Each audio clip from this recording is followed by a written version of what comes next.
Okay, folks, if you guys would be so kind, give me a audio check confirmation on Twitter, please.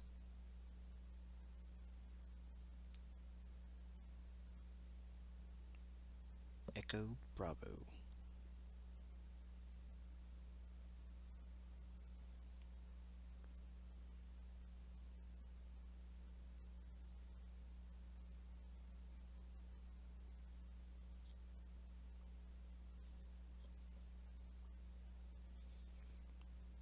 Thank you for that. Okay, I do believe I figured out why we were always losing audio on our live sessions. And I went out and bought myself a new mic and all that, thinking it was um, limited to hardware. While I did have a failing mic before, my software program that I'm using, I have it set up as a hotkey. And the hang on one second. The platform that I use to share and live stream with, they allow you to set up hotkeys. So that way, if I want to mute, I hit a certain key, I program it as that's my mute button, and I have it set as a space bar, which unfortunately is the same way I toggle through PowerPoint displays. I hit the space bar. So today we're going to be doing something a little differently. I'm going to be using the page down key to transition from one slide to the next. So we're going to be able to redo the presentation we had last night, and we'll do some further commentary that I wasn't able to include last night. Okay. Um, I'm seeing a lot of you guys say the volume's low. The microphone is all the way up on the settings, and I'm actually talking louder than I usually do. So I'm not sure how I can overcome that. I don't want to scream at you the entire time because I'm already raspy as it is. Alright, so let's take a look at our teaching.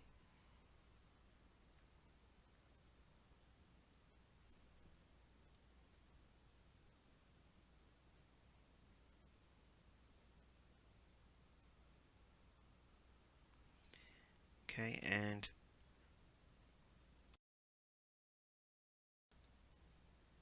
I just want to confirm audio one more time before we begin.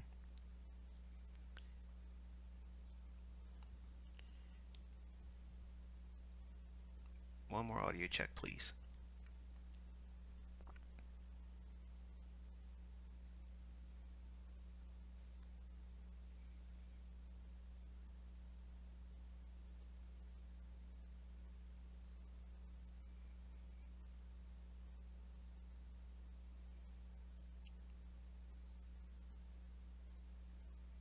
Thank you very much.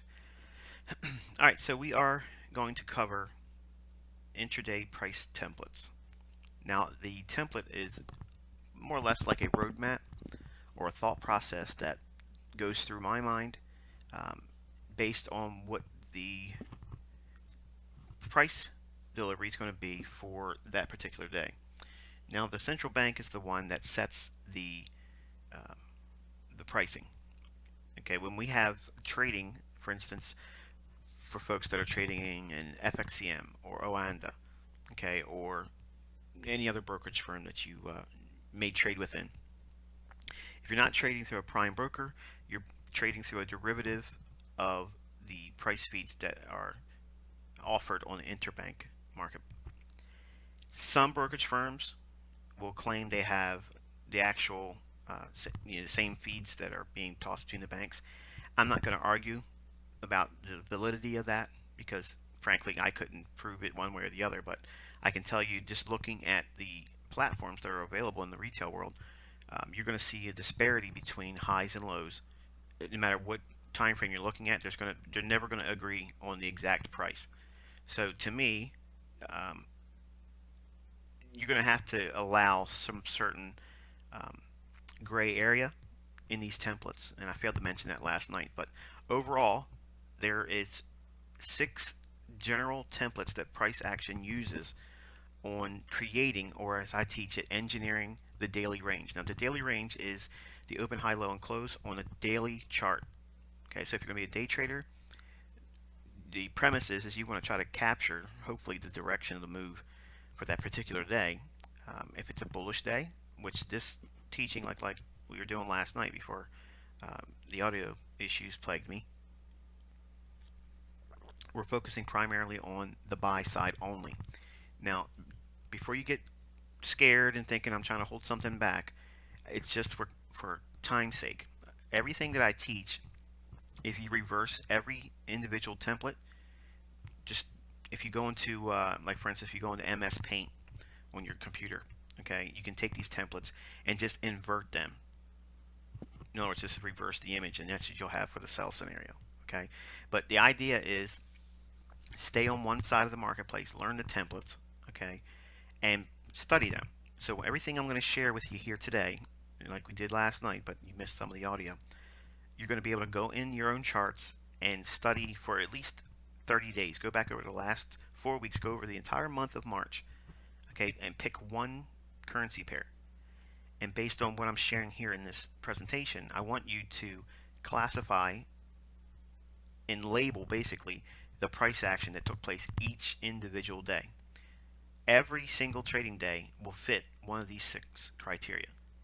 Okay, there's always an application of one of these 6 to any market condition. Now, that doesn't give you show me when to get in. Okay, so if you're here to learn show me when to get in, the template is only going to be an aid to you understanding, or as I use it, it helps you anticipate what the daily range may unfold. In other words, what is the probability of certain characteristics of this individual day, what phenomenon should take place, and when should it take place. And here's an important thing, why it should take place. Okay, it's not enough to understand that the market should go higher, but think about it. I mean, folks can be bullish on euro. They believe euro is going to go higher against the dollar. So just because they have that premise that they're bullish on the fiber, does that equate to them actually finding entries to get in and be long? If you're a new trader, you know what I'm talking about. You're probably struggling there. You got an inclination or a feeling, okay, that this pair is going to go higher, but you don't know how to get in. So these templates are going to help you formulate an idea based on context of the marketplace, which is what we're going to talk about individually as each template is shared. So I'll spend a little bit more time than I was unable to do last night, and give you some insights on when to anticipate the individual price templates that we use for day trading models. But they're not limited to just day trading. So while they are primarily aimed at giving you a greater understanding on how the central banks formulate the daily range, and yes, in my opinion, they are absolutely predetermined. In other words, they know it's going to be a higher close before the market even starts trading, and they as the central bank. Think about it. When you trade, and you're trading through a retail brokerage firm, who's the market maker for you? Who provides that marketplace for you to trade? The liquidity pool provider that you trade within, the house, okay, or FXCM or Oanda, okay. But they get their pricing from the central bank. So really, who's the market maker? The central bank. So I understand there's a lot of things that we can study and I teach that are limited to retail focused principles. But you have to go beyond that and go beyond institutional view and go right to the source, which is the central bank. Because the central bank is a storehouse, they're controlling the overall price model that creates the daily range. Yes, there's going to be short-term static that's generated because of news releases. It could be a geopolitical event around the world, a war event, a terrorist attack. Any one of these types of things can cause a short-term blip in intraday price action. Anything can happen. But generally, you'll see that the models that I'm sharing today are pretty generic, which is great because you want your trading to be boring. You want it to be monotonous. And by having these ideas and understandings, you'll be able to frame a better perspective on your trades and be able to focus in on high odds probabilities. And you will, here's the big takeaway: you won't have so much uncertainty and fear and trepidation about taking trades, and more importantly, holding on to them, because day trading is not scalping, 10 or 15 points and thinking you've conquered the world. I'm smashing, I'm killing it. Can you make a lot of money parlaying your money up with doing that consistently? Sure, you can. But I'm targeting an audience that A, is new to trading, or they're struggling, or they are hit and miss. Okay, that's what this is helping. Those that know my work, this will actually build a greater understanding and clarity to price action trading. So in other words, this is kind of like one of those secret recipes, if you will, on how I'm able to determine what the daily range is going to be. I mean, you've seen over the years where I've called highs and lows in the marketplace right to the pip, right to the pip.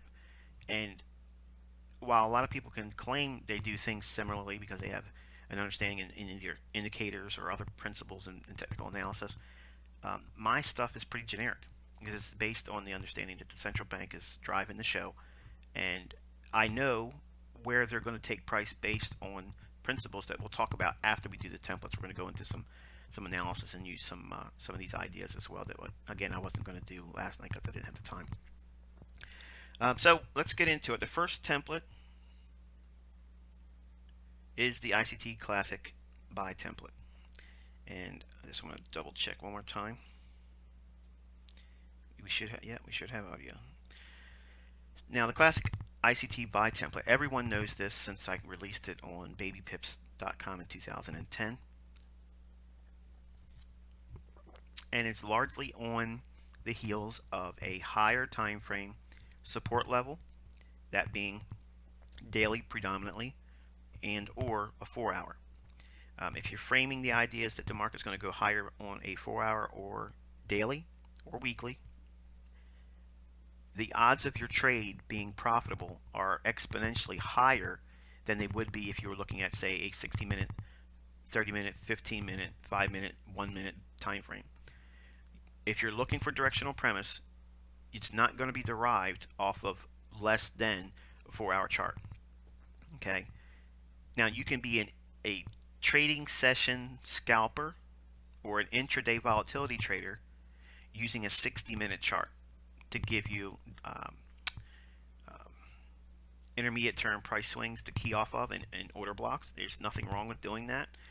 But the hourly chart, unless you really understand what you're doing, I mean, I can look at an hourly chart and discern what the daily range is going to be, but I'm largely leaning on that the 4-hour and daily over the hourly chart or less. In other words, your daily premise or bias for being a buyer or seller is going to be anchored on what you see on the daily chart and the 4-hour chart. So just have that in your notes. If you're new, you're just warming up to me, this came on, there's a lot of folks that just started following me just in the last 48 hours. If you're new and you're struggling with your trades, trust me, you want to be studying the daily chart and the 4-hour chart and nothing less than that to determine what you should be doing, buying or selling. And we'll talk more about that when we go into actual analysis for the coming week, and then what's already happened in the chart, so we can see some of these things unfolding. So the classic buy day is assuming that you're bullish on the euro. Okay, Euro USD, your daily chart is at a support level. Okay, or it's at a bullish order block, or it's just recently taken out a low, and overall price model suggests that the dollar is going to go down. That's the perfect context or criteria for you to be looking for the classic buy day. I'm going to tell you the actual days of the week this actually unfolds. You ready? Monday, Tuesday, Wednesday.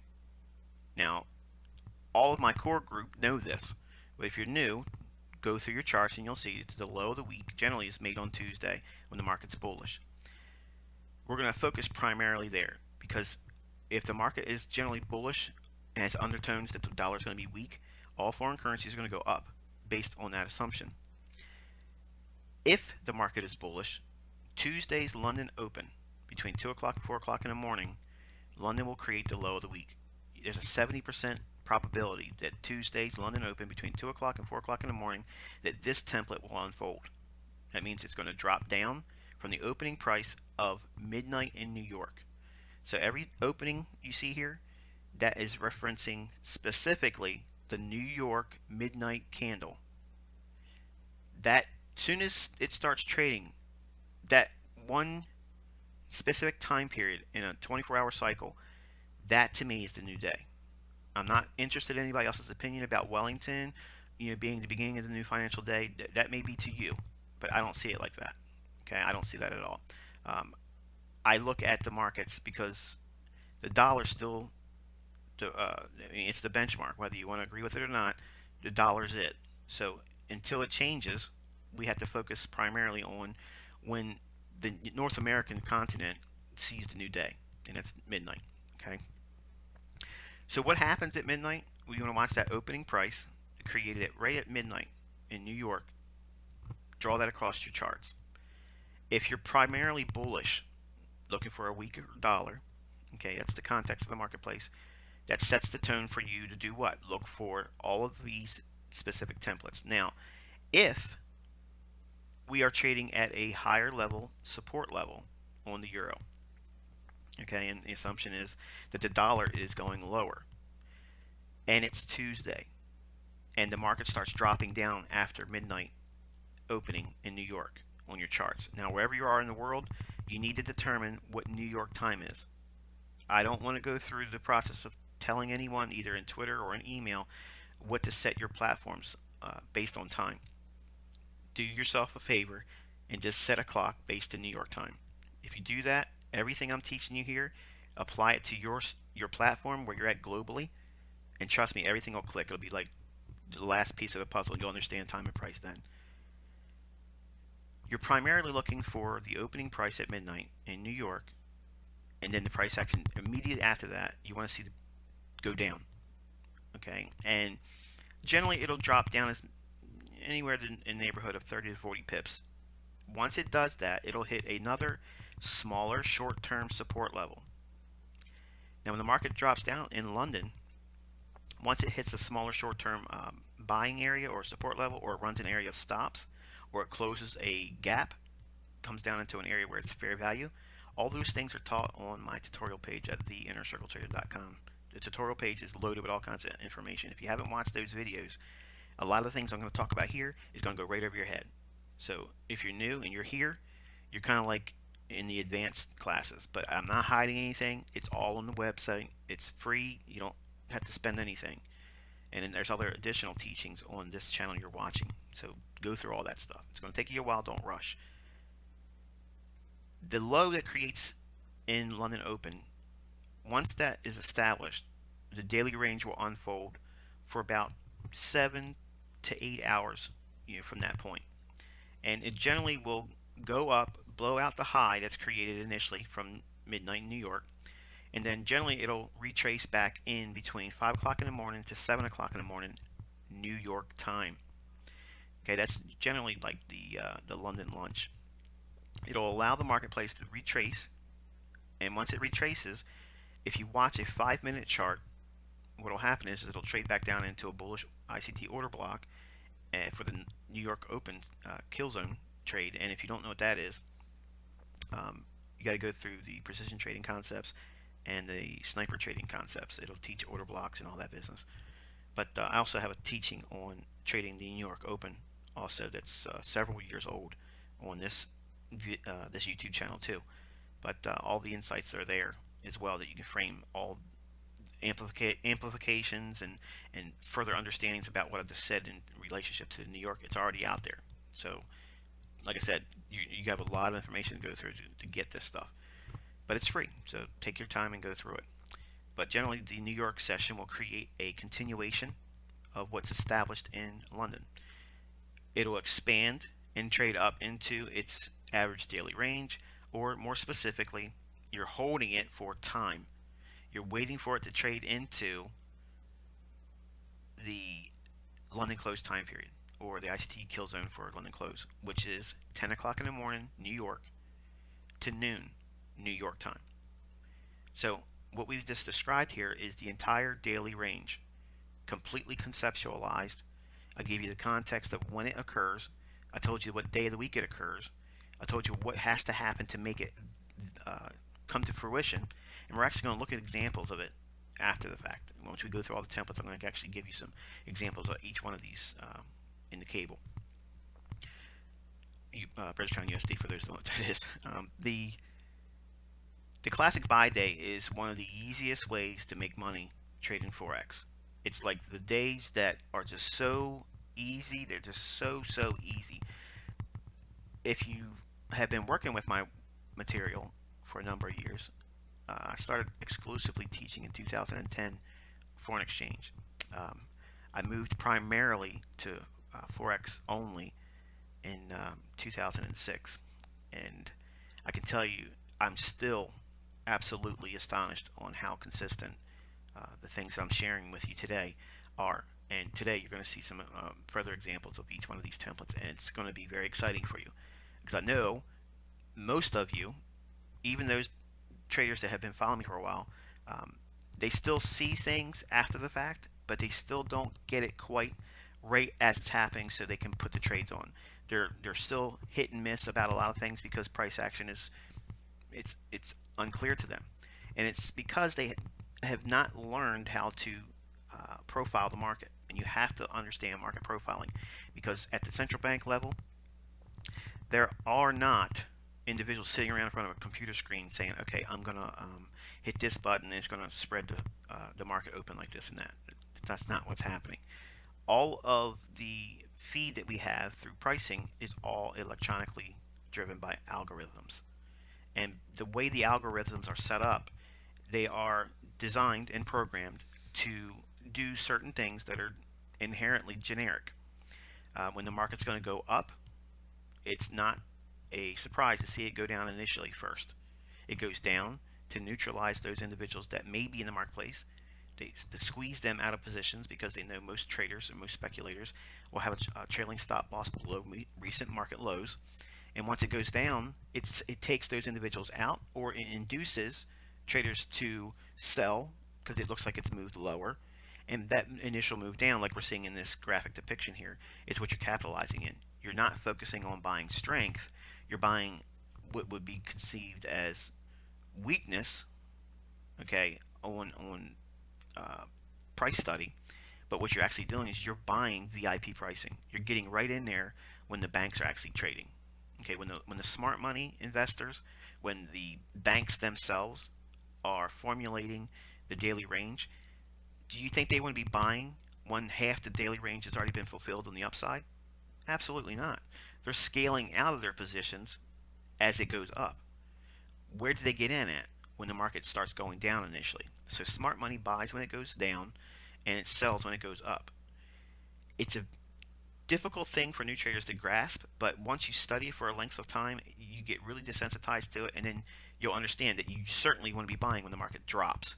When it's going down, it feels like it's the wrong thing to do. And it took a lot of time for folks to trust this template, but now they see it. It's like it's clear. You can't miss it now, and we're going to look at it in examples. But more importantly, this classic buy day template is the easiest one to trade. It has the easiest context to trade within. It's day sensitive. Monday, Tuesday, and Wednesday.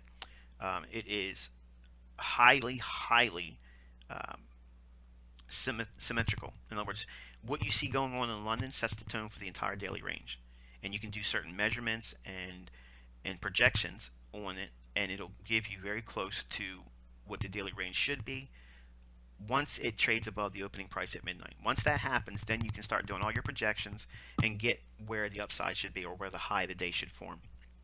And many of you that's been following me for 6 years now, you've seen many astonishing examples of to the pip, the high and the lows been called before the fact.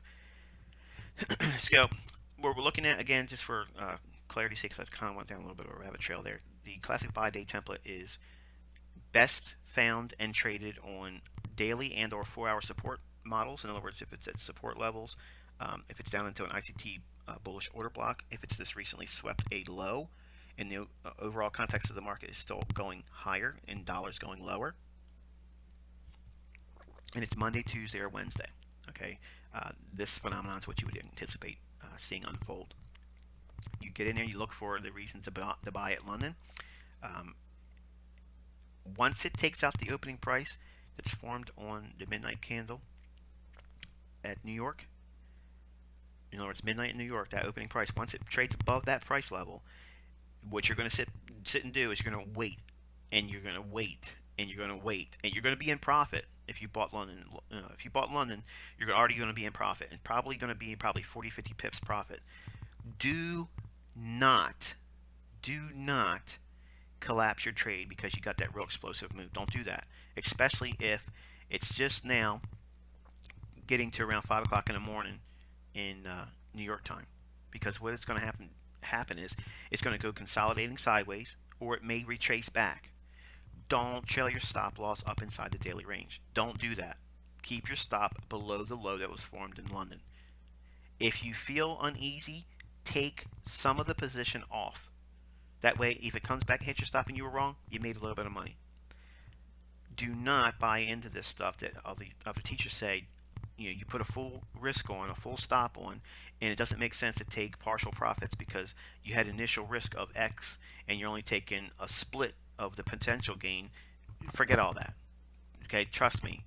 If you learn this, the averages will take care of themselves. You need to be paid. Period. You need to be paid. The folks that hold for everything, they'll show you full stops. I rarely get a full stop. In other words, I rarely get a full stop out. I'm getting paid, I fund my trade, and then I allow the market to explode in my direction. So that second half of that trade, believe me, I'm killing what most of those other traders are doing for their full profit, with their full risk on. If they're risking 2 to 1, which they're only risking $1 to make 2. My trades aren't framed like that. I'm looking at 5, 8, 10 to 1.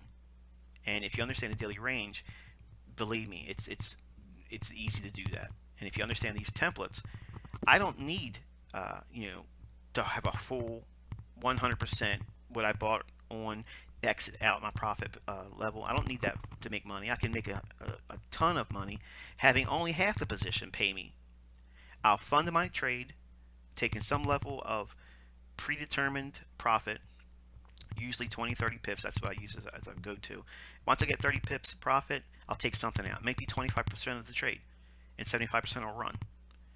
But the remaining balance, even if I took 75% off and left 25% on, many times you'll see that the remaining balance that you take after you take a partial, the second half, which is less, pays more than what you made on the first. So again, we don't trade to be right. We're not trading to be better than the next guy. I'm not trying to put my statistics against anyone else. I'm doing it because I want to make money. That's all you're here for. You're here to learn how to make money. I'm showing you how to do that. But you're going to have to do some things that's going to fly in the face of what everyone else calls what you should be doing. And if everybody's doing that type of stuff, and the odds are 90% of people lose their money, why would you be listening to what everybody else should be doing? I don't want to do what everybody else is doing. Again, you go to work what? To get paid. You don't go to your job to punch a time clock and sit around and say, well, I showed up here all day and the boss said, well, look, you were here for 8 hours, but you went home for 15 minutes early. So because you didn't do that, I got to take all of the day's pay away from you. That's what can happen if you don't take out something in your trade. Think about it. How many times have you been in a trade and you don't allow that market to move for you? You had a nice little range of maybe 25, 30 pips. You could have taken something out, but greed held on, and you collapsed the trade, and you didn't get to be able to do anything. It comes back and take your stop out.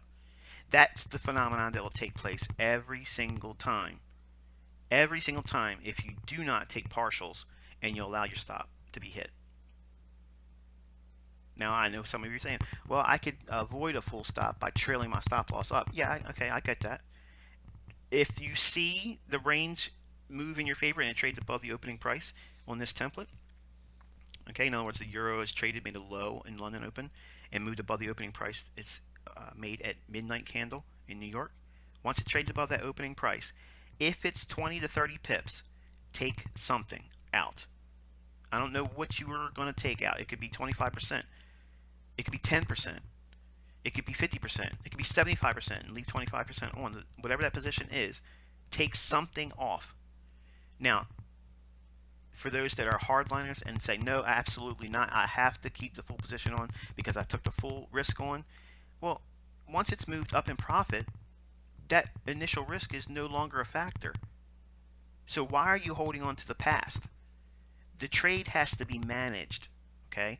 When I was teaching prop firms and I was teaching, I was consulting, okay, in brokerage firms for their trading desks. All these things, okay, all these things came up as problematic sore spots. And believe me, these are the same questions everyone has when they're in a trade. Where do I move my stop? Where do I take my profit? Most emphasis is placed on where do I get in, and that's the least important thing. It's the least important thing.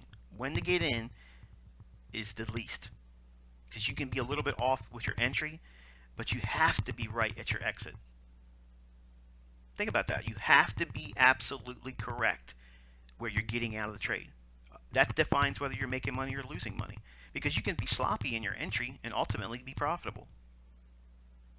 Think about it. So don't feel rushed to learn. I got to know where to get in and when to get in. Don't worry about that, because without understanding where the market's going to move to, you won't have the opportunity laid in front of you. You'll be fooled by chaos and randomness, or your will being imposed on the marketplace. You can't do that.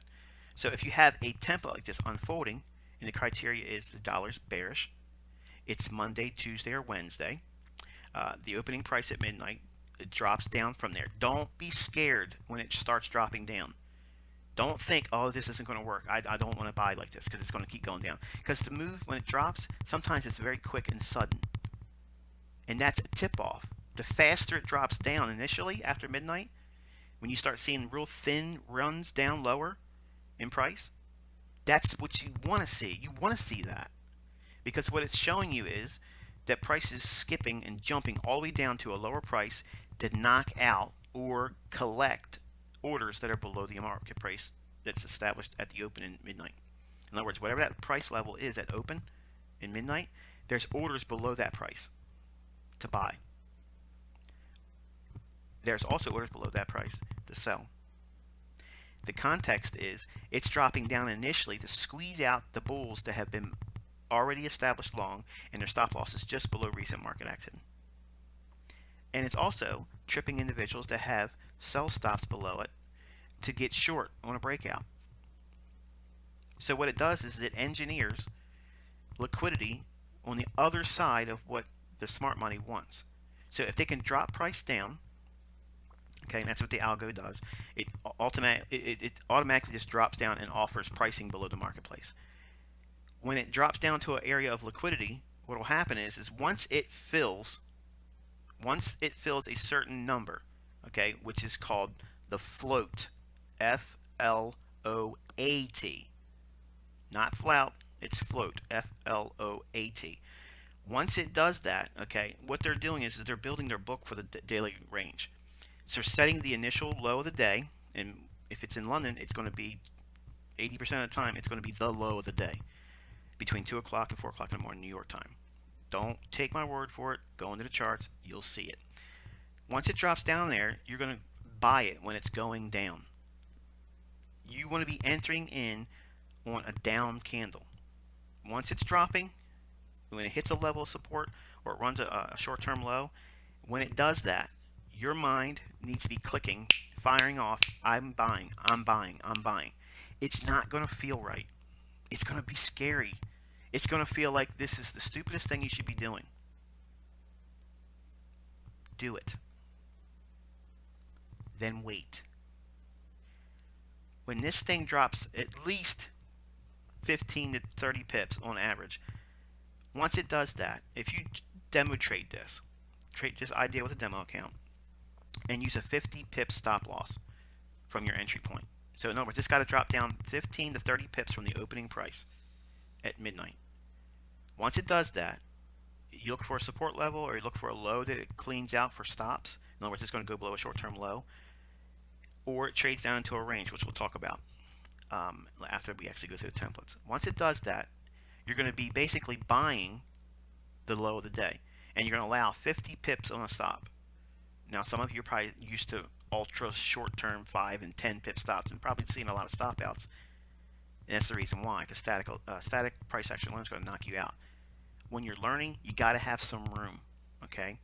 And I don't think anything less than 40 pips is where you should be at if you're starting to learn, because it'll give you a little bit of a fudge factor, because you're not going to do this right when you're first learning.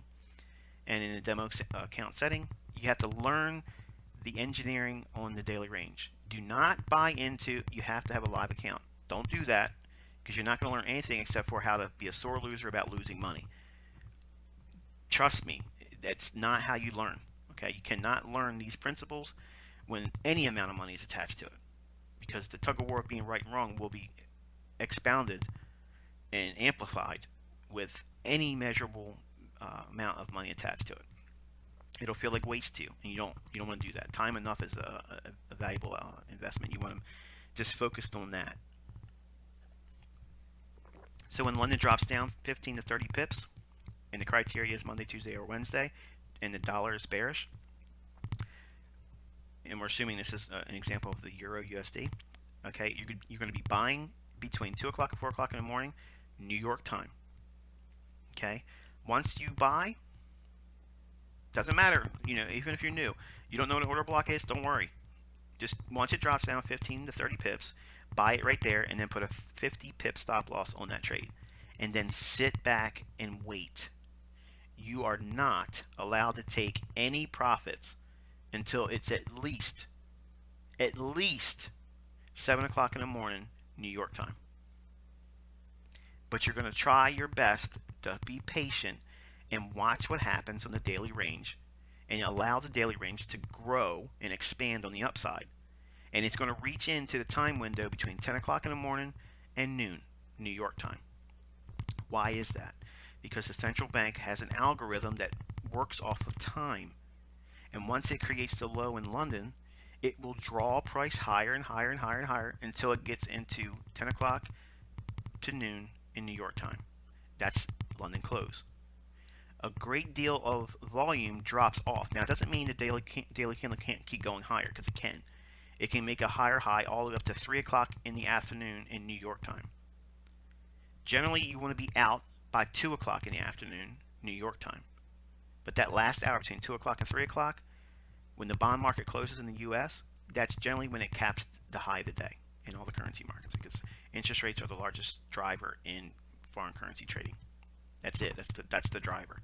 So if you understand interest rates, you'll understand where the markets are going to go on a higher time frame. So that's my fundamental perspective, which we're not going to talk about here, but that's one of the things that you have to have a greater understanding in.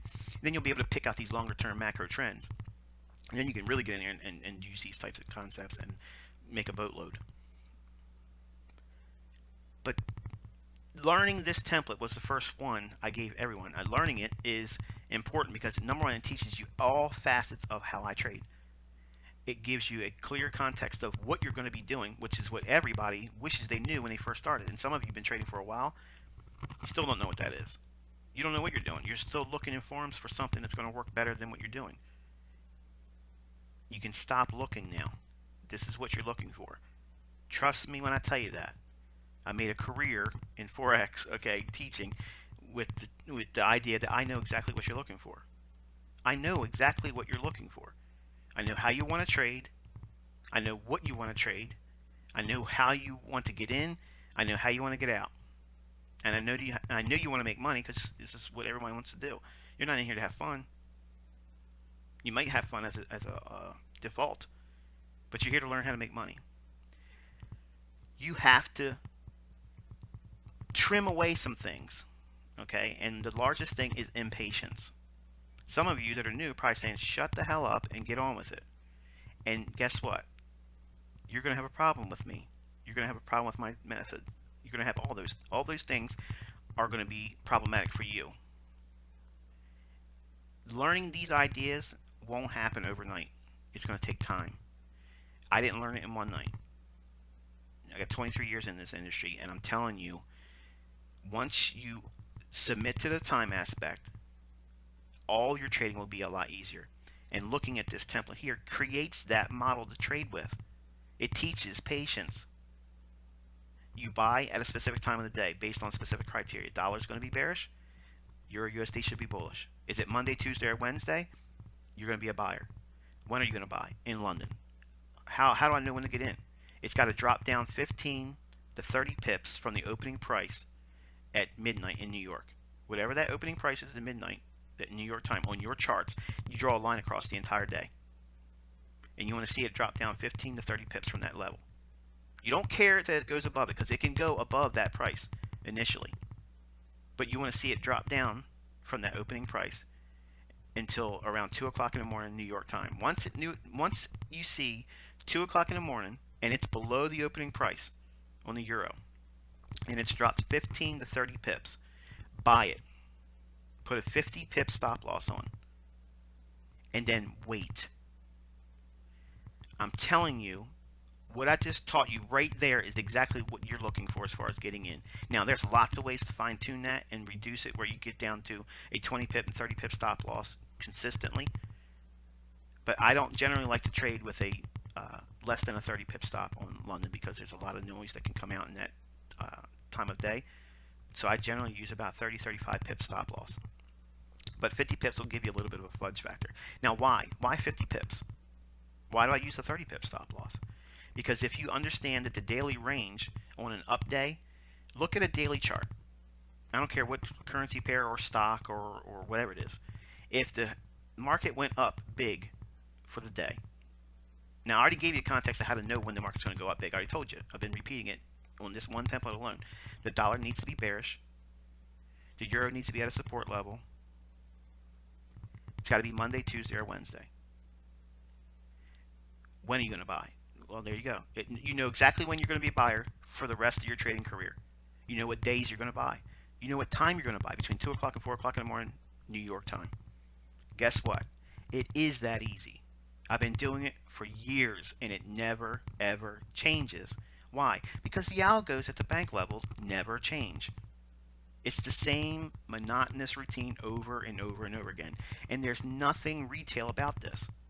There's no trend lines, there's no moving averages, there's no Fibonacci, there's no Ichimoku, there's no Heikin-Ashi, there's none of that horse shit. It's all accumulation, distribution, and manipulation. They're the three things you have to understand.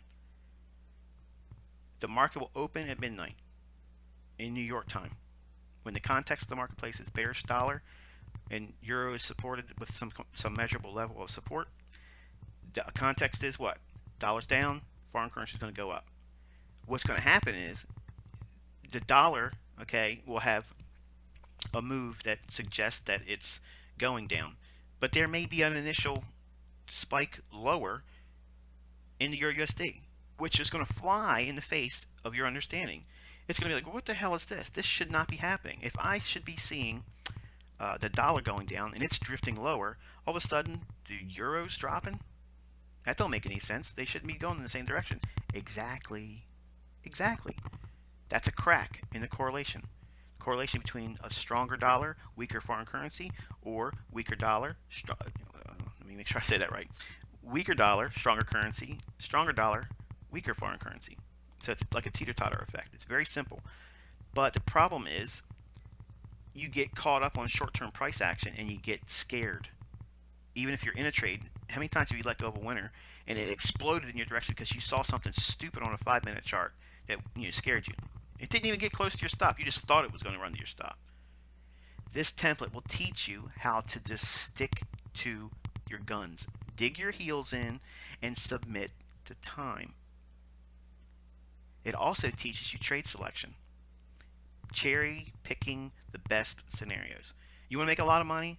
Shit tons of money. You want to make lots and lots and lots of money. This is the template you do it with. This is the one you're looking for. This is it. And I taught it in 2010, and still people are looking for something else. This is the holy grail. This is the one you're looking for.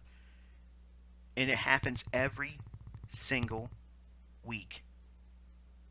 Every week. And I taught it only takes 30 pips a week to double your money every single year. only risking 2%. You don't need 1,000 pips a month. And if the daily range is an average of 100 pips, generally, that's the reason why we have to see it drop down 15 to 30 pips from the opening price at New York midnight candle. Once midnight happens at New York, look at the opening price on that hourly candle. That's the one you're going to use right there. And then what you're going to do is you're going to see price hopefully drop down 15 to 30 pips from that price point. When will it happen? Are you going to trade at 12:15 New York time? No. You're going to wait. Well, it's already dropping down, Michael. It's dropped down 20 points. 20 pips it's dropped down, and it's only quarter of one in New York time. You wait. It's going to drive you nuts. You're going to want to get in there. You're going to want to get in there right now because you think you're going to miss the move. Wait. When it gets 2 o'clock in the morning New York time, then if that same criteria exists, you buy it. At what price level? Doesn't matter. It's got to be between 15 to 30 pips below the opening price at midnight. Who cares what that price is? It has to be 15 to 30 pips below the opening price. Now, what if it's 60 pips down below the opening price? You wait till New York. Why? Because you have to see if they went into a larger projectionary state and they dropped it farther than the average daily range generally will build. And then what will happen is if it's going to be bullish, it'll come back aggressively between 5 in the morning to 7 o'clock in the morning, New York time, and then it'll create a continuation in New York, which is what we're seeing here. Okay, but generally what you'll see is 15 to 30 pips down from midnight to 2 a.m. in New York time. Buy it, 50 pips stop. What if it stops you out? You got stopped out. That's inexperience. You have to log that. And here's the thing. It's going to eat at you. It's going to make you feel like it doesn't work. There's no validity to this. And you need to put that aside. Look at the next day. If the same conditions exist, bearish dollar, bullish euro, could go and do the same thing.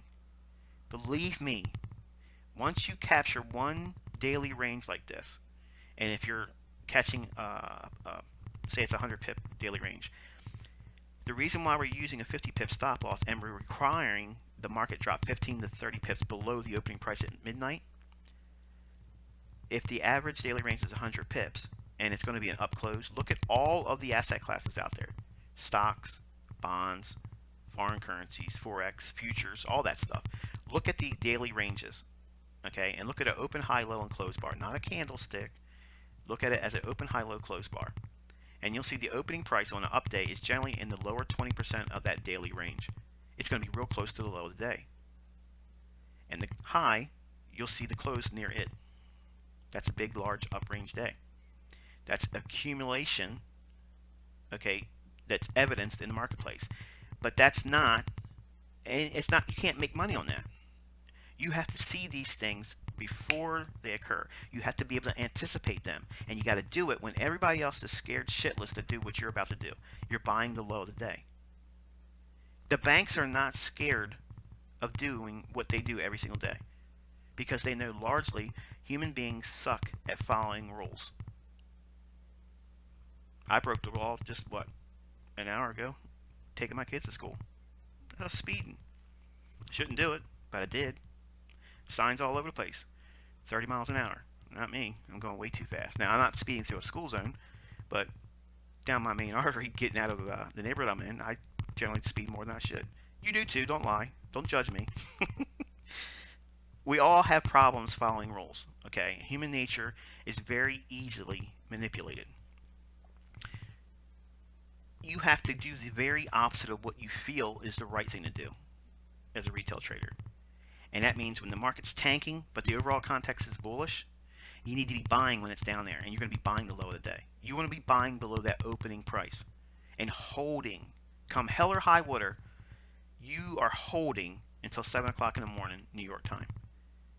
And then what will happen is between 7 o'clock in the morning and 8:15 or thereabouts, New York time, it's going to give you one more smaller little retracement generally. And that's probably going to scare you shitless, thinking it's going to come back and knock you out. Don't collapse the trade. If you feel like you have to do something, take your stop to break even. That's the minimum, okay? But certainly take something off in 7 o'clock in the morning. Take something off, especially if you have 20, 30 pips in profit. Take a piece of it off and go to break even on your stop. And then just sit back and wait. Here's the best thing. Turn your computer off. Don't look at your smartphone. Don't track the market. It's going to be hard for you to do this. It's going to be really hard. Really freaking hard. And it's training. When you're working out, you're going to sweat. Sweat's progress.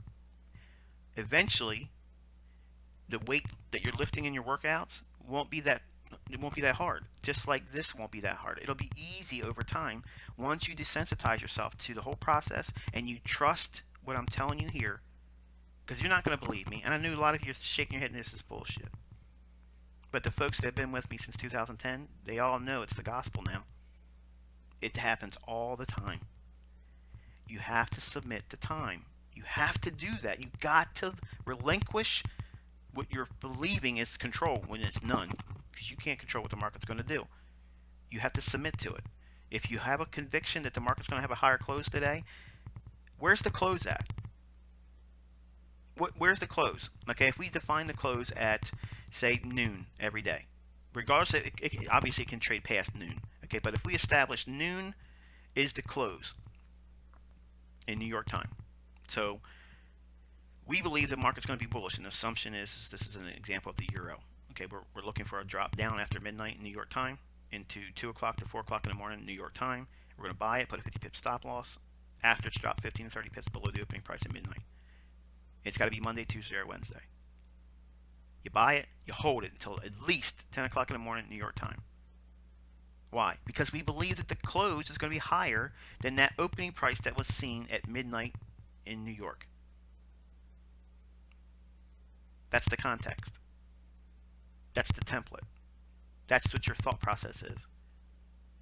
The algo is going to stretch the daily range to 10 o'clock to noon. If it's going to be a bullish day and you get out before 10 o'clock, you've cheated yourself. Many times you'll see between 9 o'clock and 10:30, that's the biggest extrapolation in the daily range. In other words, it's going to be explosive between those time periods. How many of you just wrote that down in your notepad? If I was in the same room, I'd be probably pissed off that you didn't do it. But I just gave you a nugget that just goes unnoticed. On up days, look at 9 o'clock in the morning New York time to 10:30 in the morning. That's where that last surge of price action comes in and explodes. And guess what that's doing? It's making the high of the day. Don't believe me? Go into the charts and you'll see it. We're going to look at examples of it. Time and price is what your goal is in terms of learning. Submitting to both. You can't control price and you can't control time. You can only control your reactions and your expectations between those two things. But ultimately, you have to submit to both of them. But both of them are useful tools in a smart money trader, because the banks understand those principles. They use them as tools. They manipulate price. Why? What's it? Manipulating price dropping down like this on a classic buy day does what? It manipulates the minds of traders. It either induces them to want to sell short, or it scares them out of the marketplace, and if it's approaching their stop, they'll collapse the trade. What are they doing?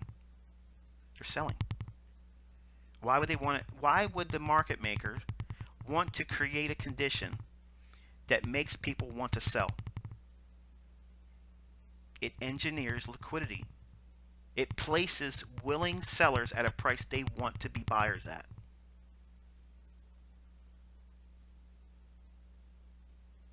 Two o'clock to 4 o'clock in the morning, New York time, Monday, Tuesday, and Wednesday. If you got a bearish dollar, if it's got room to go down on the daily chart on the US dollar, if it's got room on a 4-hour chart to go down, if it hasn't reached a certain level of support, the context is you got a green light go, start looking for the bulls to unfold in the foreign currency market. It falls off in terms of odds precipitously on Thursdays and Fridays, unless the week has been consolidating Monday, Tuesday, and Wednesday, and the context still exists. Then you'll see a Thursday, Friday big pop because they've kept market tight. Usually on interest rate announcement stuff, that's usually what you see. But individual day templates, that's what we're studying here. The individual daily price model that sees from the opening at midnight in New York to, say, noon in New York time. So we're looking at a 12-hour window, easily defined. No, that's not true day format that guys that are used to, but I'm trying to give you a very easy way to study this and be able to see the phenomenon take place and repeats itself all the time. Every single week, one of the majors does this on a Monday, Tuesday, or Wednesday. And I know you don't believe me, but you will once you get off this webinar and you just go through your charts. And you'll suddenly see that, wow, ICT has been preaching for 6 years. Look for one good setup a week. Don't try to trade every day. Don't go for broke. Don't bet too much money and submit the time. Well, that's what this template teaches. That's why I gave it to you first. It's everyone's potential trading career with this one template right here. It's got everything in it. You want to be a London Open trader? This is how you do it. When do you trade? How I explained it. Right in this teaching right now, I just gave you a whole trading career. And you never have to change it. You don't have to ever do anything to it. You don't ever have to tweak it. The only thing you're going to do as your money starts to build, the average risk that you put on will grow exponentially, which means that the profit will grow exponentially. Michael, I can't get up at London. I can't do it. Time won't permit it. I have responsibilities of family. I understand that. I understand that 100%. So what you're going to do is you're going to use the New York session to get in sync with what's already happened in London. And you're going to wait for that second half of the daily range to unfold, trading between 7 o'clock in the morning and 9 o'clock, 9:30 in the morning. There's your next continuation buy signal. And you hold for a move running into 10 o'clock to noon. And it's going to make the high of the day between those two time windows in New York time. And you collapse the trade and get out. And you close it every single day. You don't hold on to it. And you do this every single week. And you do it for 1 month. And you look at the results of what you have. Here's a nice exercise. Look for it every Monday, Tuesday, and Wednesday.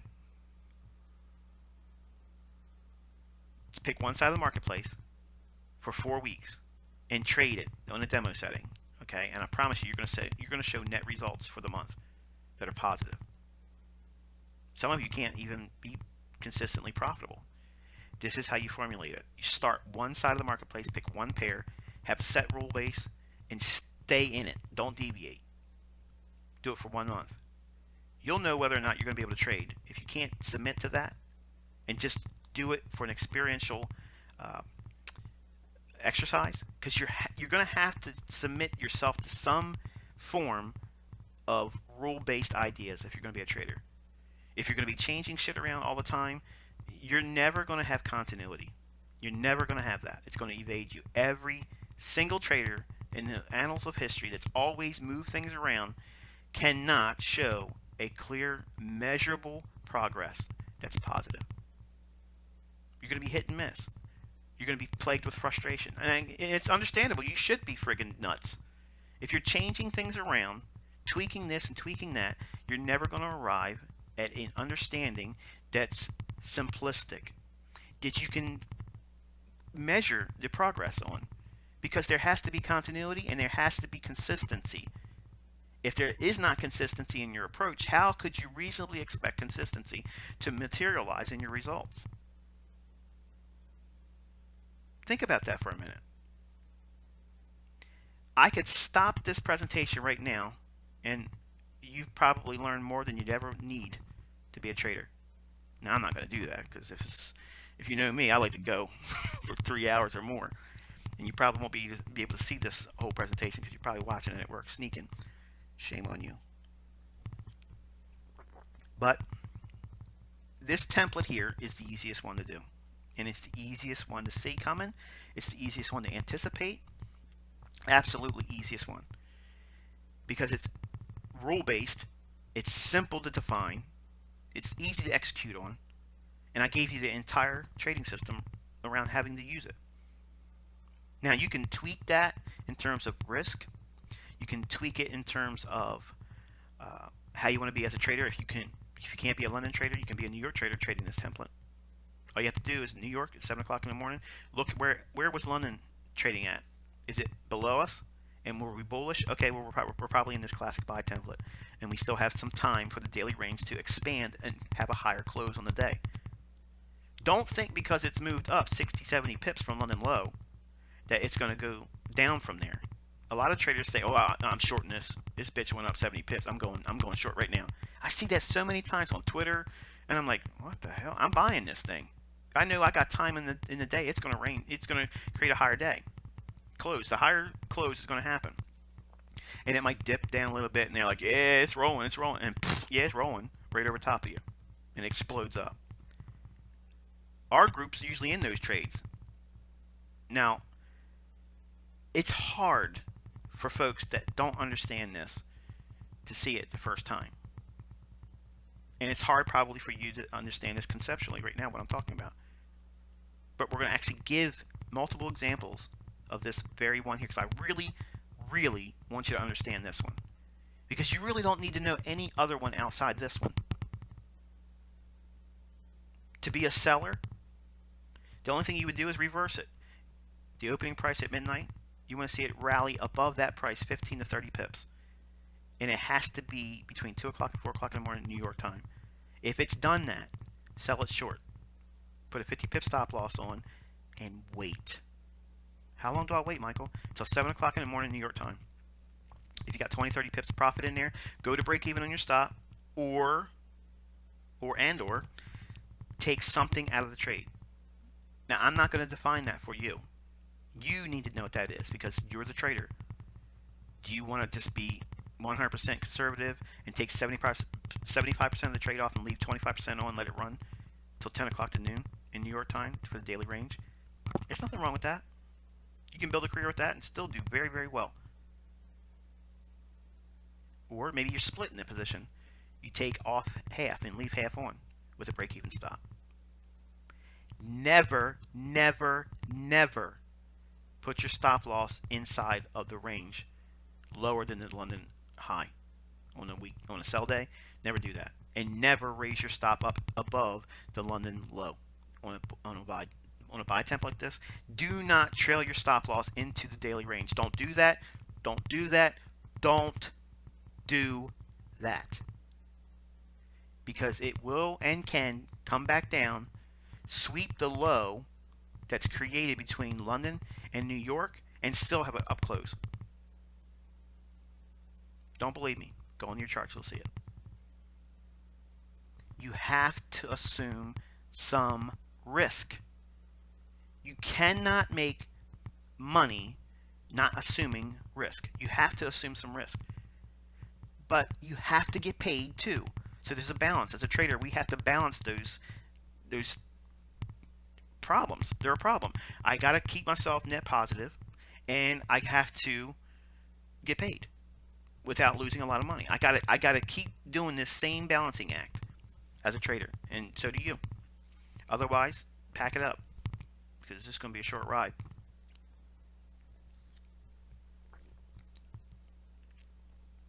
Everything you're looking for is in here.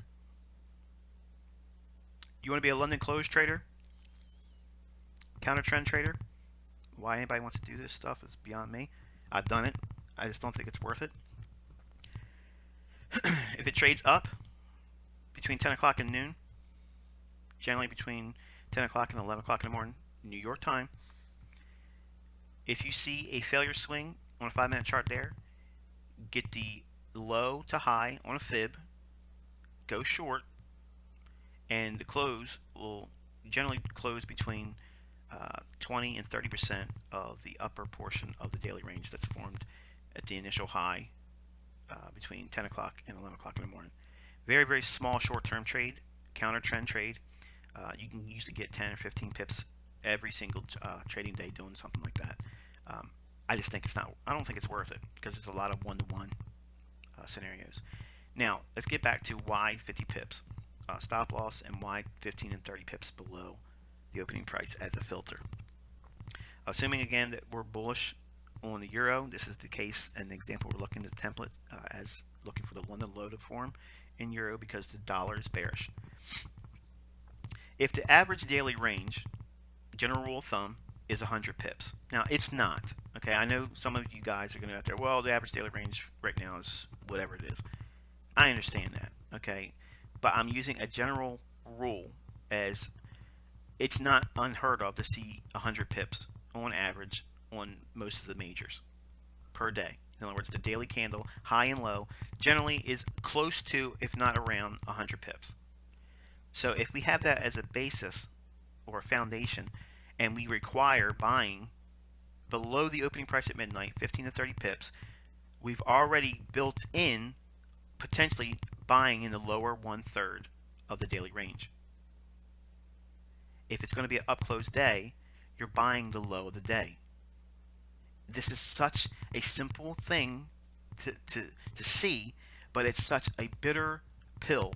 It's like swallowing a cantaloupe because it doesn't make sense to the neophyte. It doesn't make sense to do that.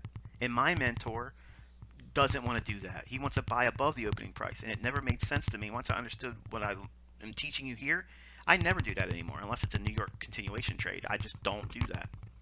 I cannot bring myself to do that. I want to be a buyer in London below the opening price at midnight because I know if it's already dropped 15 to 30 pips, if it stops me out at a 50 pip stop loss that much, I've basically said it's 80 pips below the opening price at midnight. That's highly, highly unlikely if it's going to be a bullish scenario. The market is not going down 80 pips on average in London Open before it goes up 100 pips and have a higher close. It's not going to do that. Can it happen? Absolutely.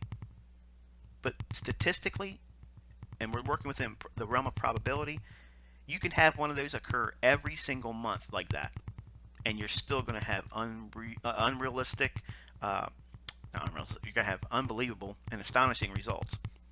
Because what you're doing is, think about this for a minute. Really get this, because I'm going to harp on this template a little bit more before we go to the next one, because this is the one everybody wants to know. They don't realize it, but this is the one they want to know about, because it's easy. Everybody wants easy trading.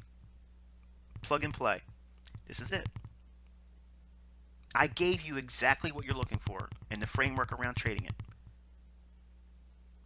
If you can buy, and say you're only risking 0.5% of your total account balance with a 50 pip stop loss. Think about that now. If you're risking 0.5% of your entire nest egg that you have in your account, and you're using a 50 pip stop loss, okay, and you're buying near the low of the day, that's what we're teaching conceptually here. It has to be below the opening price at midnight. 15 to 30 pips minimum, that's your filter. And you can't buy before 2 o'clock in the morning New York time. When you buy there, and you buy near the low of the day, which is what you're going to be doing, and you're going to see me showing examples of this in this presentation before we close it. You're going to see lots of examples of it. You are going to get excited about trading like you've never been before, because suddenly opportunity is right in front of you. Every single weekend you're going to hate it because you can't look for these scenarios. And I'm not trying to incite being a trade junkie, and I've been that in the past. But you won't be able to relax. Your mind's gonna be going constantly, especially if you get really into the charts and you fall in love with searching this pattern out and the context that builds them. Once you learn that, once you understand the principles that I've shared so far just on this one template, once you do this, okay, you'll never ever feel uncertain about what you're going to do as a trader again. It's my goal for you all to know this one like the back of your hand, because if you have problems, you hit a series of drawdown, you have a period of a string of losses, do not forget this one. This one fixes everything. This one right here builds the longevity as a trader that you need. This carves out millionaires. This one right here, this one template right here is the number one principle that I use to make millions of real dollars, not demo dollars. Real, I'm not going to fucking work anymore dollars. That's what this is. You're looking for that? This is what this is. And you're not going to believe it until you study it and you understand, holy shit, every Tuesday and Wednesday, if I've been bullish, I got a 70% chance that the low of the week is going to form on Tuesday. But it could happen on a Monday, and it can happen on a Wednesday. Sometimes it can be Monday, Tuesday, and Wednesday creating this very scenario. Typically, you'll see Monday being consolidating, or it may go up initially, which may scare the shit out of you. You won't want to do this anymore because you'll see the market starting to want to go up on Monday. Great. It doesn't matter to me. I don't care what it's doing on Monday. I'm waiting on Tuesday because if I see this thing drop down on Tuesday after midnight, I'm looking for it to go down 15 to 30 pips into 2 o'clock in the morning, and I'm all over it like white on rice. Because I have not only the highest probability if the dollar's bearish, I'm buying near the low of the day. I already know I'm not worrying about it.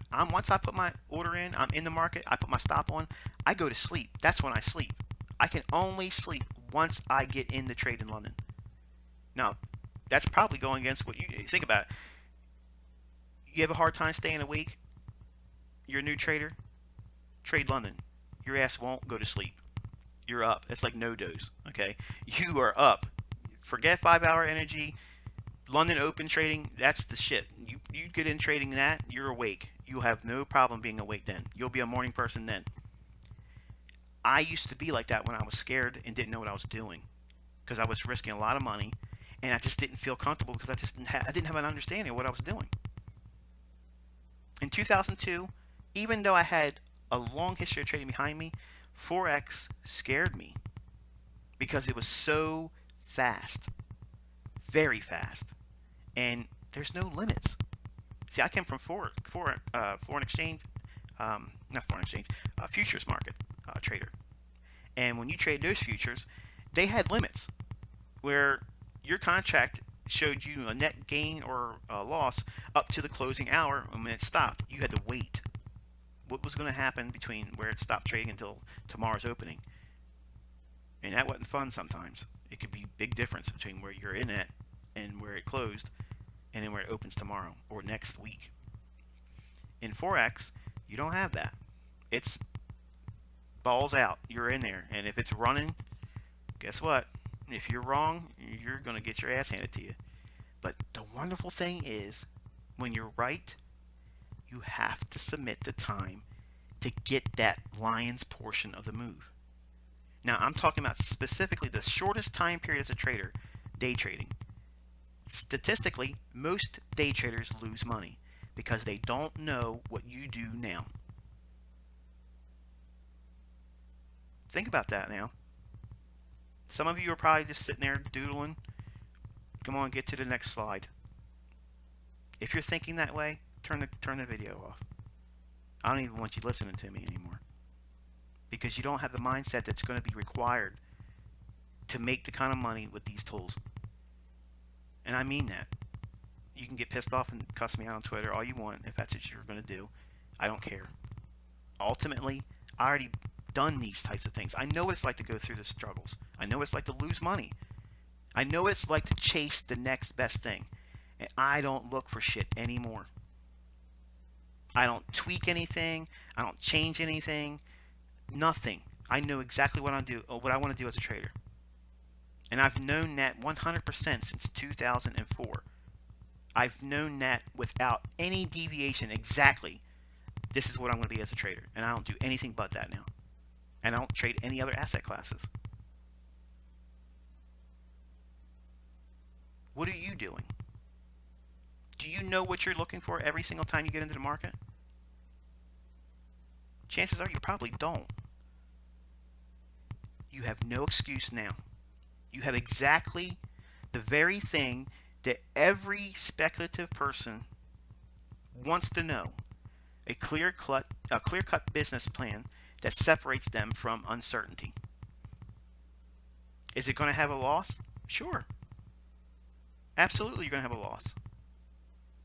But don't change anything. All you're doing is changing the number and sequence of the trades that you're taking. Next trade, please. That's the only thing that's changed. Your perspective on the next setup. You're not changing the method. You're not changing the perspective on how you view the marketplace. Because the algos at the bank level aren't changing. The only thing they're changing with is price and date. Time is, they're the same filters every single day. They do the same things over and over and over again.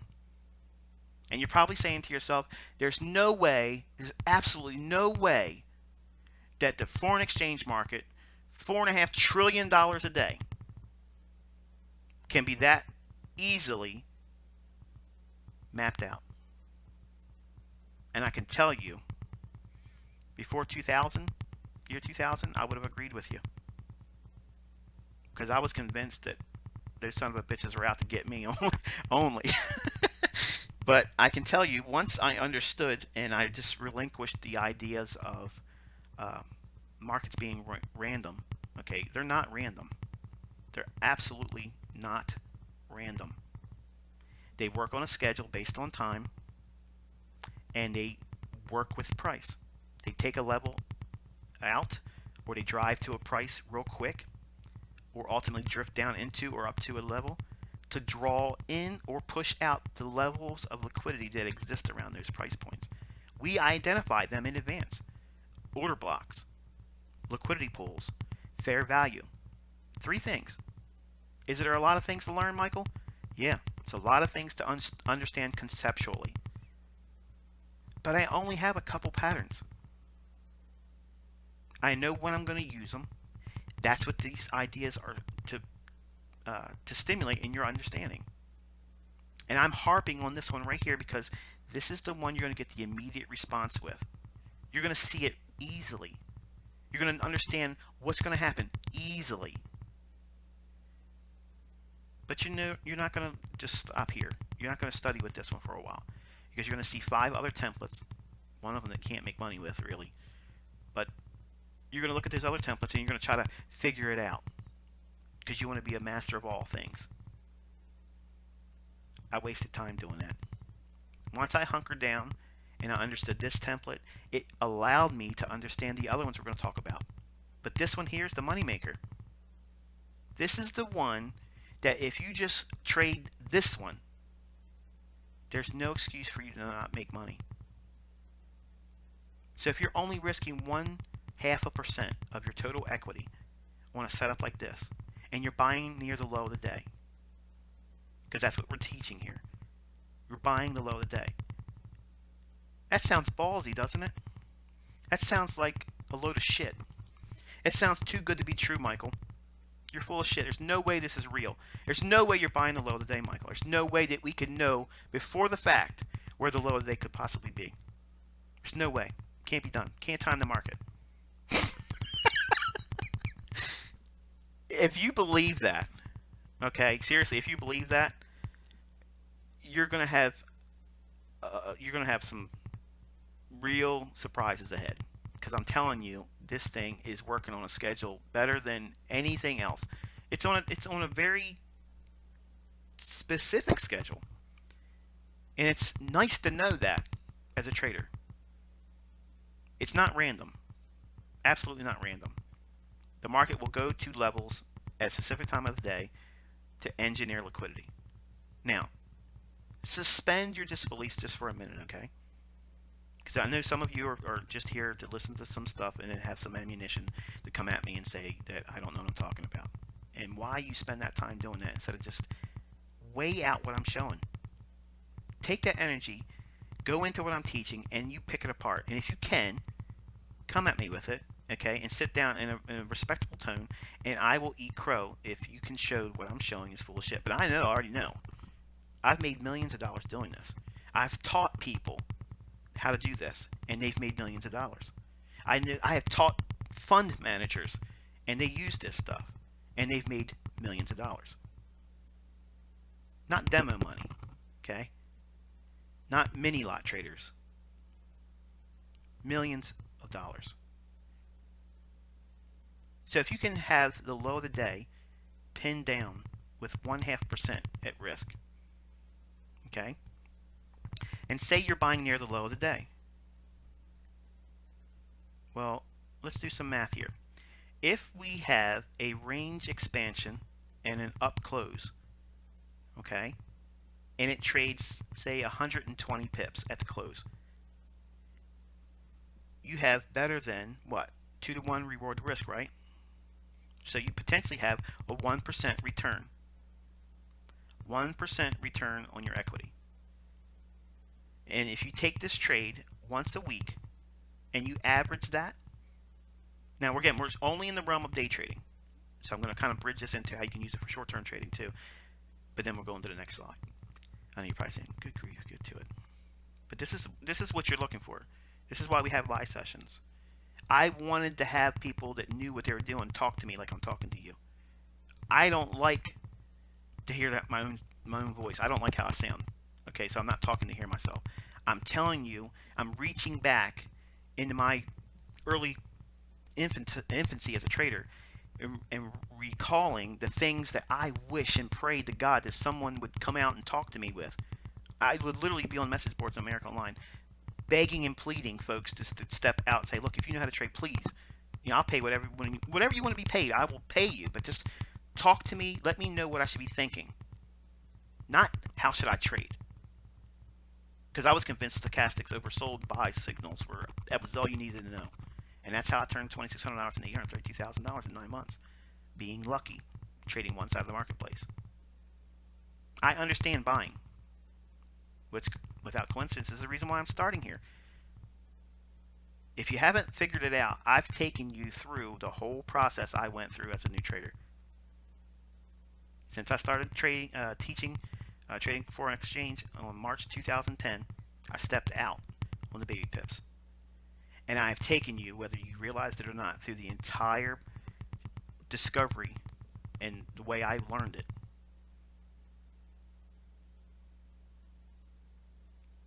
How many of you noticed that? Probably none of you. So you're so fixated on learning what the next thing is. You haven't been paying attention to the big picture. But if you can risk 0.5% on these types of setups and just do one trade a week as a developing trader, you're potentially going to see what? About 4.5 to 5% return a month. Compound that. Did you show that last year in your results as a new trader? Probably not. I'm not saying stay at 1.5% risk setups. I'm not saying that. I'm saying as a beginning trader, even in a demo account, only risk 0.5% because I don't want you worrying about the money right now. That stuff's easy. The money is easy. You staying within the parameters that's set up for a system or methodology, that's the hard part. The submission. Screw you, Michael. I'm not listening to this anymore. I got things I got to do. I ain't got time to hear this. There you go. You didn't submit the time. Change the slide, Michael. You're not submitting. You're not submitting to me. You have to submit to the process. You will learn this over time. You have to spend time in it, looking for it, experiencing it, seeing it in your charts. Mark up your charts every single day. Look how many times this particular profile and template occurs in your trading platform. Look at your intraday charts. Pull up a 15-minute time frame and a 5-minute chart, and map out every intraday on the pair that you trade. Pick one, because otherwise you're going to spend way too much time you need. Pick one trading pair, study it for the entire month of March, and break it down, and see how many times this particular template occurs, and notice the day of the week it occurs. You're going to shit yourself. because it's been there all this time. And you've been chasing harmonic patterns, bats, Gartleys, butterflies, crab patterns. I got better things to do than chase butterflies, get pinched by crabs, and I don't want bats in my belfry. Banks don't give a shit about these cartoon patterns, okay? There's a lot of randomness, okay, in those ideas, and unfortunately there's a lot of overlap with just pure coincidence, because that's really what it is. It's coincidence. If you want to be a gambler, you can bet on that kind of stuff. I want to know where the money's at, and that's where I teach. I teach where the money is. Where's the money going to be made? Where's the market going to get it? And where they're going to take it to unload it for a profit. It's all this is. They accumulate positions. They manipulate the market to get it there so they can accumulate those positions. And once it trades to a counter position level of liquidity, they distribute. That's it.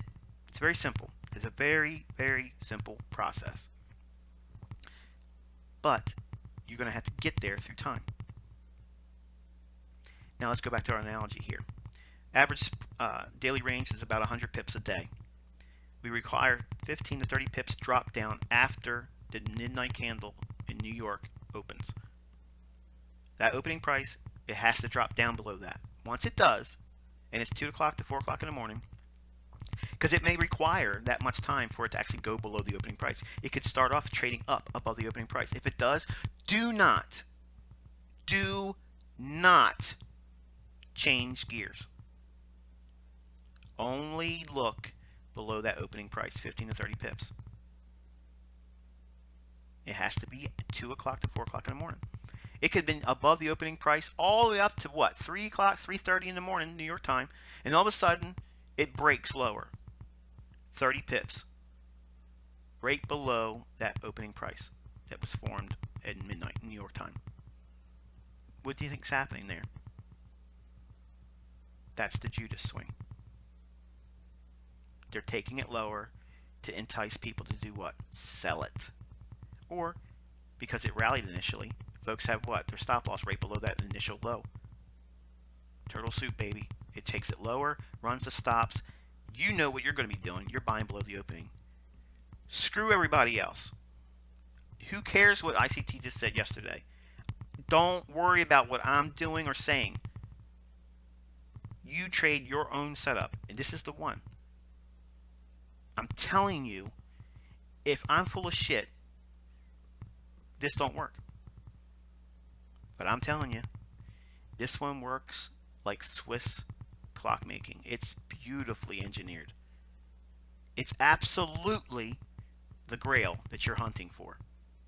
I can say that because I've made millions of dollars with it. I can say it because it's clean, it's cut perfectly to rules. You can't whip it up and distort the information. It's so generic. You know when you're going to look for it. You know what days you're looking for it. You know what time you're going to do it. What the hell else are you looking for? Tell me when there's going to be a bullish divergence in stochastics. I don't know when it forms. I don't know when this bat formation is going to complete. You see the ridiculousness of it all? But we are sold this bullshit through misinformation, because if they keep you chasing red herrings, you won't learn what you're learning today. Think about it. Look at what you're looking at right here. This don't look like anything that you would, attribute to trading. It's too generic. It's too basic. It's too vague. If you think this is vague, you're an idiot. Because this is absolutely scientific. It's so principle oriented. It's perfect. And I left all kinds of room on the left side and the right side for you to have all these notations for your notebook. Because this template should be in there. This template should be on your wall. It should be your screensaver. It should be the wallpaper on your iPhone. I don't agree with tattoos, but if you're a tattoo guy, you know, I'm not going to go that far. Nonetheless, this one here, okay, once you understand it and you gravitate to a greater understanding with it, say you're trading that same model and you've gotten better with fine tuning your entries in London Open. So you can reduce the stop down to a 30 pip stop loss. And now you're at 2% risk. Oh, baby, does it get so much better. If you're buying near the low, trading 2% risk, 30 pip stop loss on average, when this thing screams up and goes 150, sometimes 200 pips sometimes in a day, man, how many of those do you need over the course of a month to take down 15, 20% returns? Monthly. I want to double my account in a month, Michael. I'm not impressed by that. Well, turn off the video. I average anywhere between 16 to 20% a month. Now, I know you're probably saying, well, you should be a fucking billionaire, Michael. I reset my balances every January because I don't like to keep money at risk in one place. And I take my money after quarterly disbursements and taxation. I take my money and I spread it out. I don't always keep all my money in speculative funds. I take it and I buy hard assets. I buy commercial real estate. I buy, well, I don't buy residential real estate anymore. It's become a headache. But I have in the past, I have 25 homes that I have a management company take care of for me. So when you are making money, don't keep all your money in the accounts. Okay, you start diversifying and spreading out that money so that way anything can happen in the marketplace. We could see a global meltdown any day. And when that happens, if all of your money's in the trading account, it's probably not going to be coming back to you, and that's unfortunate. But that's some of the risks that we take as speculators. But if you can take this pattern here, this template, and understand it, if you have the ability to trade longer term outside of day trading, man, does your world get bigger. Assume for a moment that the dollar is bearish. Same criteria, we haven't changed anything. Say it's Tuesday, and we have all those similar things we've discussed. At midnight candle, at opening price, in New York time, draw that price level all the way across the entire trading day. You're only worried about being below that level. Once it goes down below that level between 2 o'clock and 4 o'clock in the morning, you're buying. It has to go down 15 to 30 pips to do it. Now what happens if the entire London session stays above the opening price at midnight? You go to the New York session and you look for it to drop down 15 to 30 pips below the opening price that hasn't been breached yet. And once it trades into 7 o'clock in the morning, once that happens in New York time, and it does that phenomenon, 15 to 30 pips below that opening price, then you're going to buy it there too. And you wait. 10 o'clock in the morning, New York time, to noon. You hold on to it. If the setup is poised to move for a long period of time, say, a week or so, and it's Tuesday or Wednesday, and you do this, take something off between 10 o'clock and noon. Take some measurable amount of the position off and leave it go. Let it trade. And you want to hold on to it to a minimum of Thursday's New York, 7 o'clock in the morning. If you do that, you'll have traded the basic framework I use for my one-shot, one-kill setups, where I'm trading the weekly range. Now, at Thursday, 7 o'clock in the morning, I'm usually taking something off there too, and then I may have a very small little portion of the trade left to see if there's any more juice in it going into Friday. But generally what you'll see is London close on Thursday or London open on Friday, caps the week, makes the high of the week, and then it'll trade off into Friday's close. And that would be basically seen with the same template here. The opening would be Sunday here. The low would be formed on Tuesday, and it trades up, makes the high usually on Thursday's London close or Friday's London open, and then finds the close of the week off the high. And that's one shot, one kill using the same template, because these templates are fractal. They can be applied to all time frames. Do you hear that? That's people's minds exploding right now, because now suddenly all this stuff's starting to make sense. All different playing field of opportunities now just became available. And I know a lot of you, it went right over your head. But trust me, it's in video format. You'll know. You'll go back to this video and you'll hear this part again. And you'll be like, there it is. There it was. Yep. And it's always been there. It's always been there. It's easy for you to see this setup coming. It's easy for you to trade it once you understand why you have to wait. Why are you waiting till 10 o'clock to noon? Why do you have to do that? Because that's how the banks drag price along, and they allow the daily range to unfold up to that time window. Okay? And generally what you'll see is the high usually forms between 10 o'clock in the morning and 11 o'clock in the morning New York time. Generally. It's about 70% of the time that's where the actual high forms. So that means you need to be, if you're going to be getting out, I always predominantly like to look for between 10 o'clock in the morning and 11 o'clock in the morning New York time. If I'm in a profitable trade from London Open or even New York Open, if I'm in profit, I am definitely paying myself between 10 o'clock and 11 o'clock in the morning. I know I'm getting something out of that trade. Now, depending upon what I have for the longer term basis, if I think there's more range on the weekly side to expand on the upside, I'll hold about 50 to 30% of the trade on and collapse the rest of it and be paid. What's wrong with that? Forget the fact that I've made a lot of money. What's wrong with that idea? Pick that one apart, because you won't have any way to justify why it's not a good thing. It's actually a very good thing. How else can you capitalize on that weekly range and still get paid? If it goes against you and you let it go all the way back to where you got in at, that's demoralizing. Absolutely demoralizing.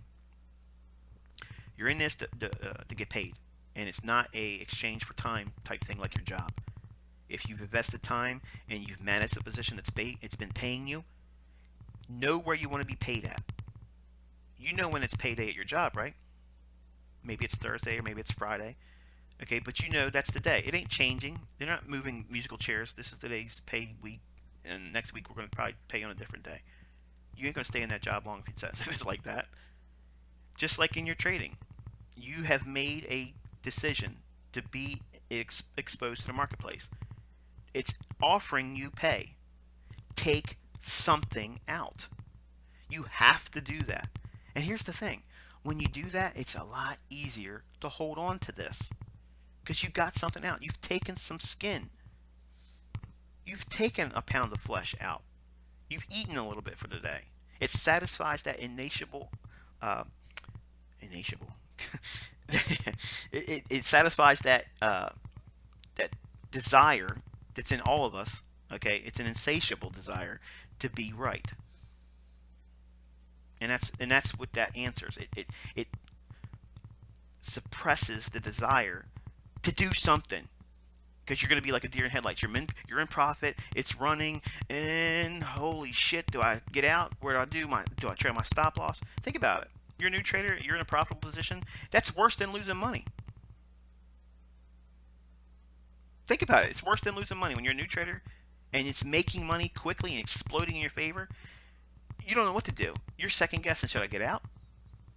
Should I trade my stop loss? What should I do? Now contrast that with you're in a drawdown, you're in a losing trade. You know exactly what you're doing. You're holding it. You're not deviating. You're holding it. Think about that. You need to flip that script. Okay? When you're in drawdown, you're losing money, it's deviated outside the boundary that this explained here. Get the hell out. Get out. Collapse the trade. But when you're in the rules that I've just outlined, you do what losing traders do. You wait. See, a losing trader, they're convinced, absolutely, the trade's going to turn around. They're going to be right. You have to apply that mindset to this rule-based idea right here and submit to time, because losers submit to time all the time. They are good submission artists to time because they're convinced come hell or high water, the market's going to turn around and their losing trade's going to be a winner. That's what I've been trying to show you.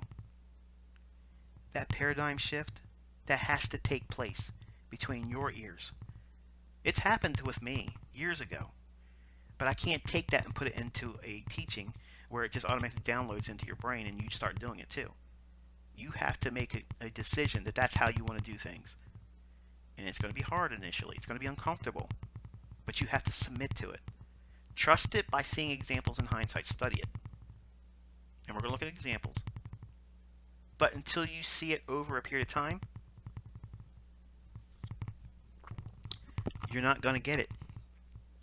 Because you can't build an idea on a very short sample size. I can prove a context and a scenario with a very small sample size. I can do that. But it doesn't change the fact that it has to be accepted internally by you. Otherwise, your brain's going to resist it because you have subscribed to the idea that the way you make money is found in books. It's found on forums. It's found on the internet. It's found in this guru. It's part of this service. It's part of this mentor package. It's not. It's what I just shared with you right now.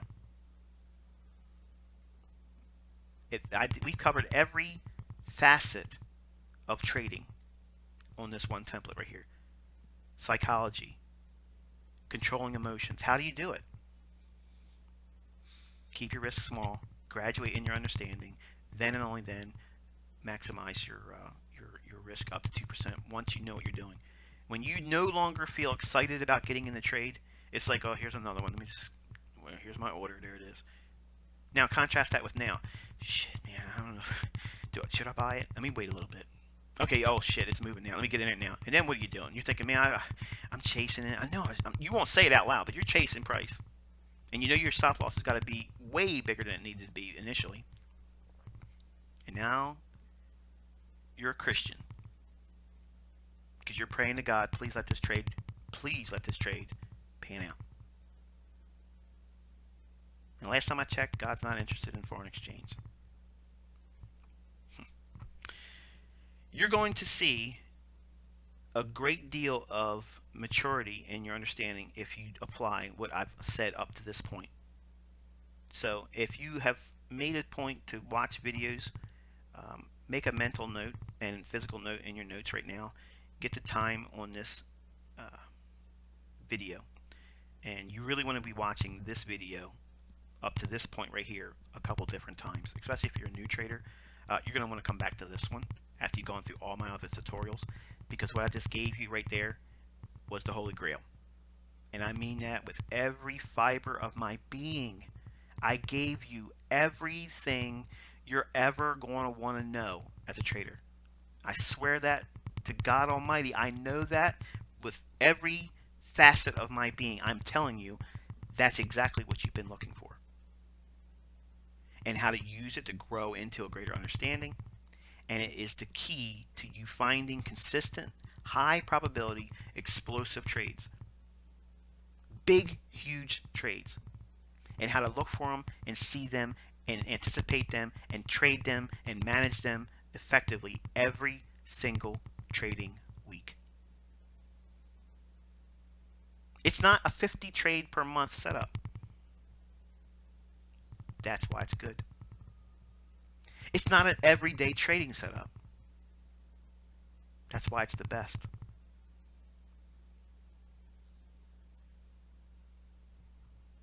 It formulates an idea of a systematic approach going in with a clear-cut set of rules that are based on time, day of the week, and what the bank algos do with price.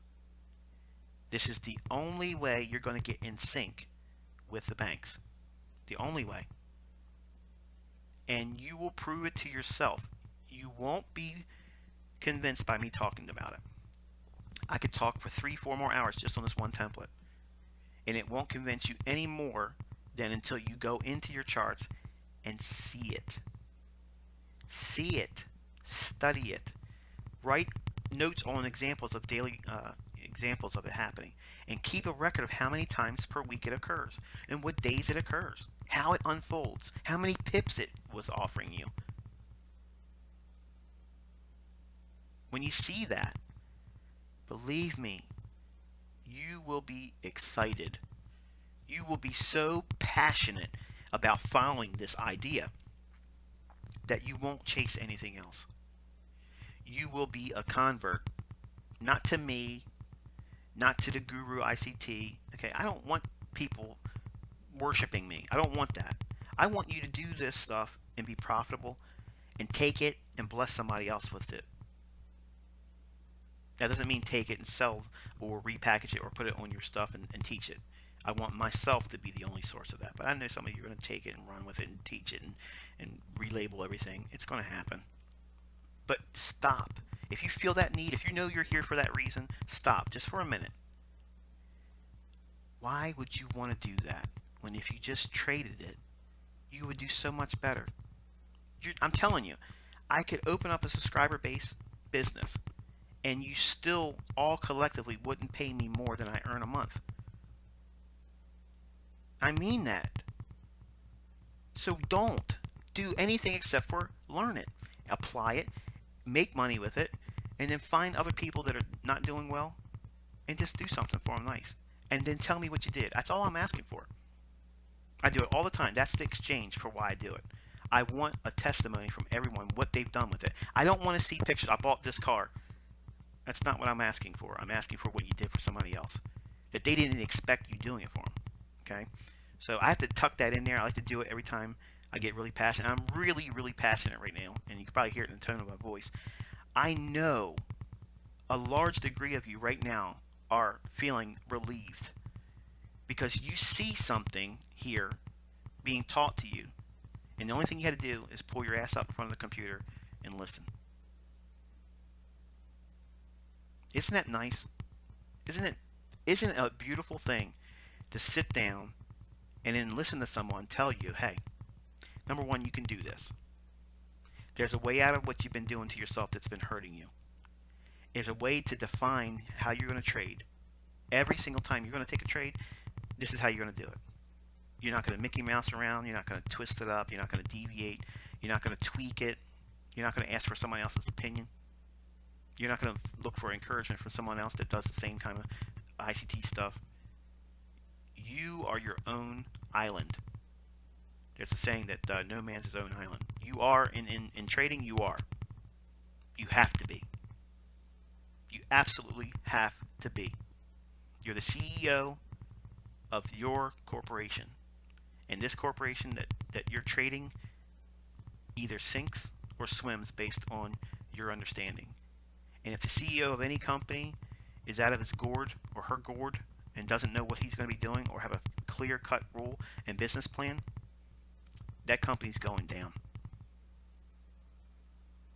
So I've given you all these building blocks here, okay, to be a day trader and a short-term trader.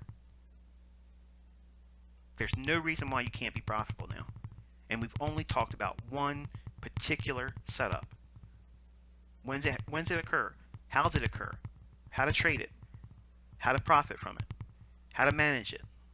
I gave it all to you right here. And I could stop right now. We're not going to, but I could stop right now. And I'm telling you, what I've just given you so far right now is better than anything else out there. Why do I know that? Because I've spent over $250,000 buying other people's shit. And it's all horseshit. You don't know when something's going to take place. You'll know it when you see it. When this thing lines up with that, when this indicator crosses over here, when this thing turns green, you're looking at everything else but price. And that's why that stuff doesn't work. The only thing we're looking at is price. Because I want to know what the banks are doing. And if they tip their hand, I'm going to be all over it. And so will you. So will you. The banks are not changing their business plan week to week. It's their playground. It's their business. Currency is their product. Money, stacks of money. Okay? The idea, the value of money is what, if they had a store, that's what would be on the shelf. You have to understand price. You have to understand that. You have to understand, why does it move? It's an animal. It is a real thing, okay, that has a very generic characteristic to it. It repeats every single week. Look at how many times you've lost money over however long you've been trading. And I guarantee you, if you go back into those times where you lost money and you look at what we're sharing here, you probably wouldn't have taken that big of a loss or that many losses. And you probably would have had a lot more winning opportunities. Last bit on this one, then we're going to the next slide. If you miss a setup, don't chase it. Let it close, study it, mark it up as if you did take the trade. Mark on your chart where the ideal entry was, where the stop loss would have been, how much risk you actually sat through in drawdown before it actually went to a profit, and then how much the trade would have been profitable. Okay, and use the opening price at 10 o'clock in New York as your closing price. If you missed the trade, use that as your basis, because you don't know where you would have gotten out at while you would have been in the trade. It's all different because it's hindsight looking at it. But use the worst case scenarios for hindsight backtesting. And even in that condition, you're going to see this is absolutely astonishing. So next slide.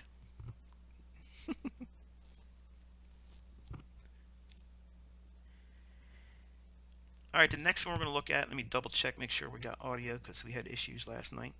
Okay, we're still treading along. I'm going to ask for one more audio check just to confirm before we go into any more.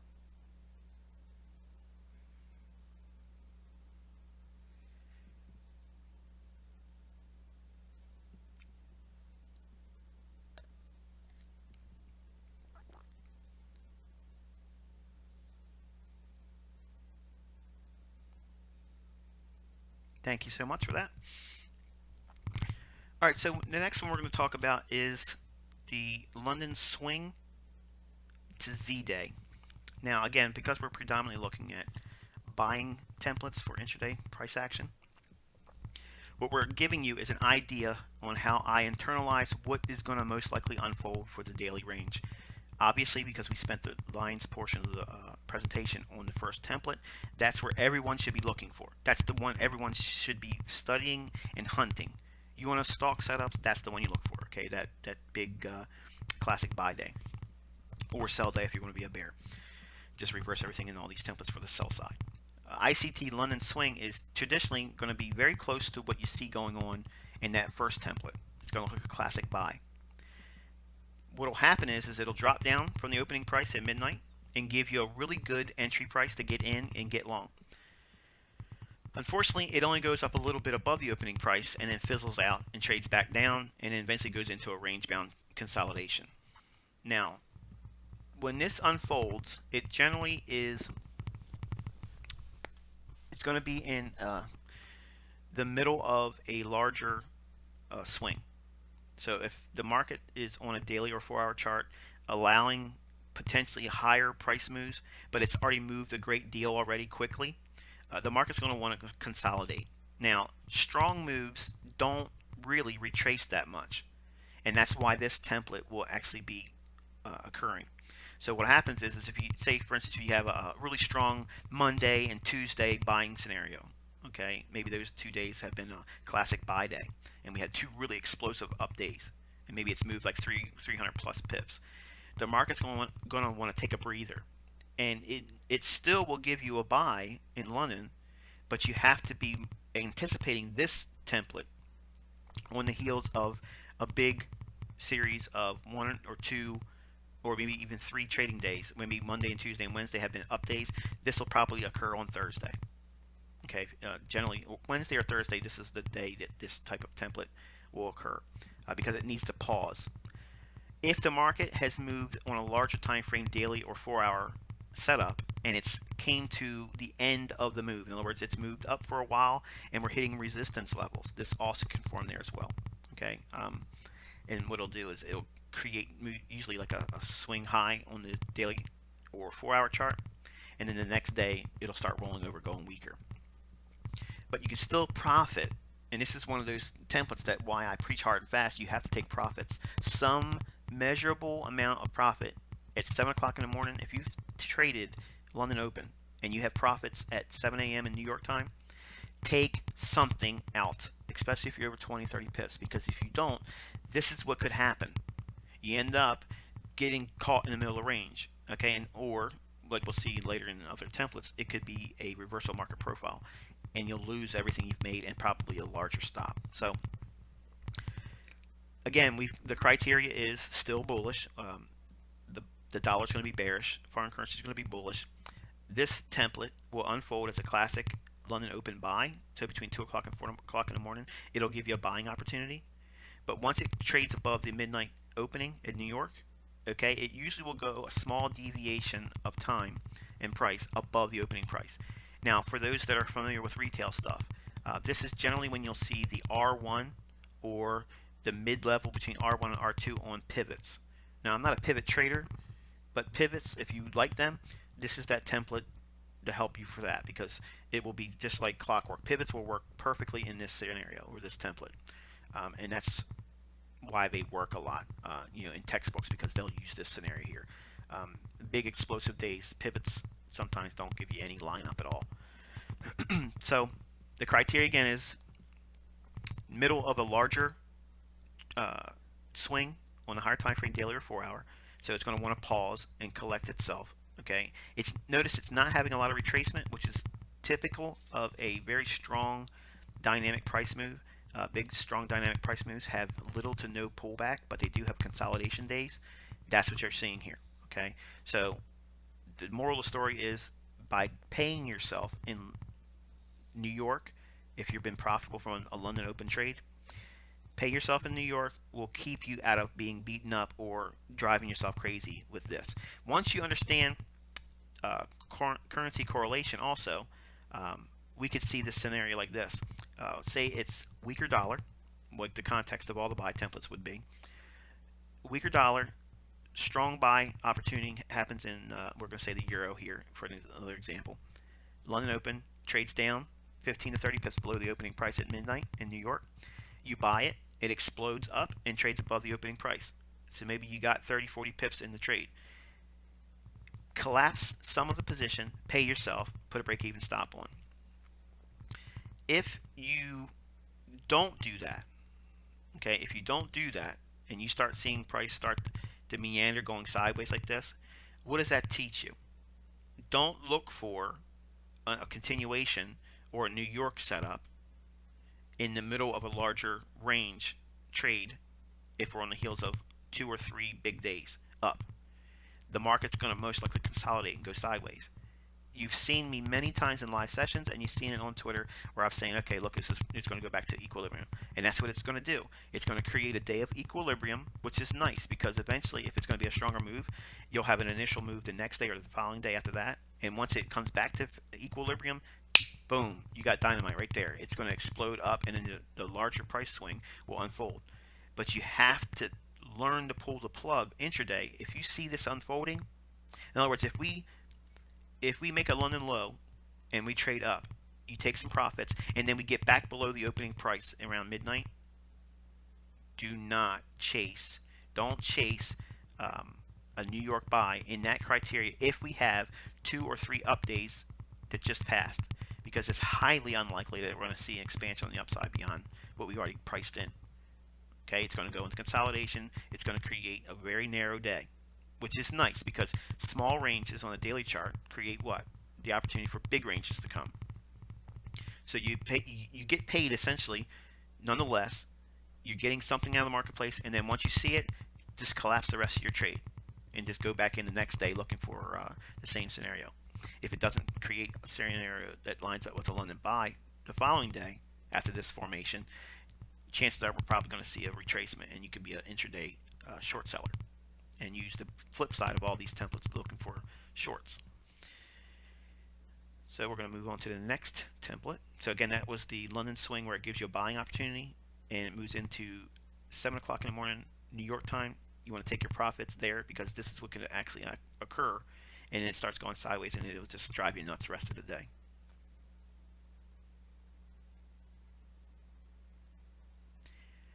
All right, the next one is the London swing to New York open or London close reversal.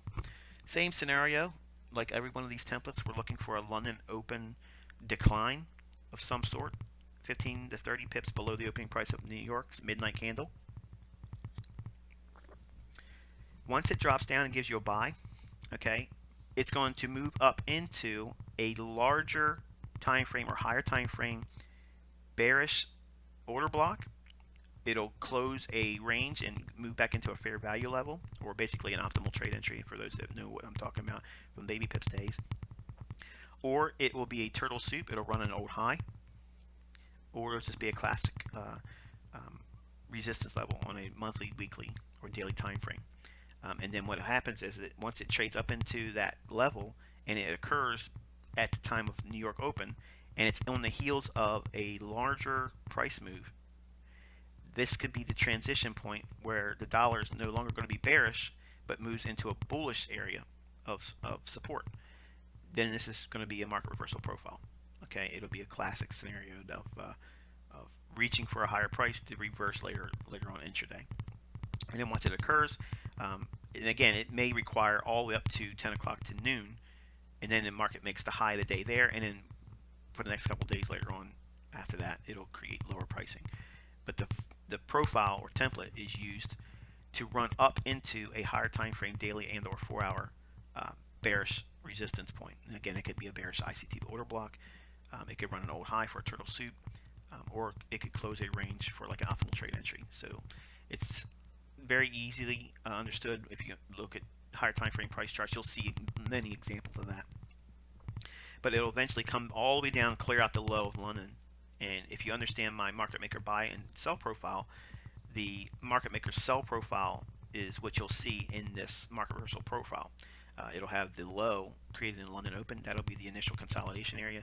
It'll move up, create the smart money reversal at the high of the day, which would form at New York open or London close, and then trade all the way down, clearing the low that made in London, which is the original consolidation for a market maker sell profile. And I know it's a whole mouthful for some of you guys that are new, but I promise you, if you ask the folks that have been around, they know exactly what I just said, and it makes perfect sense to them. This is why you got to go to the old stuff first, newbies.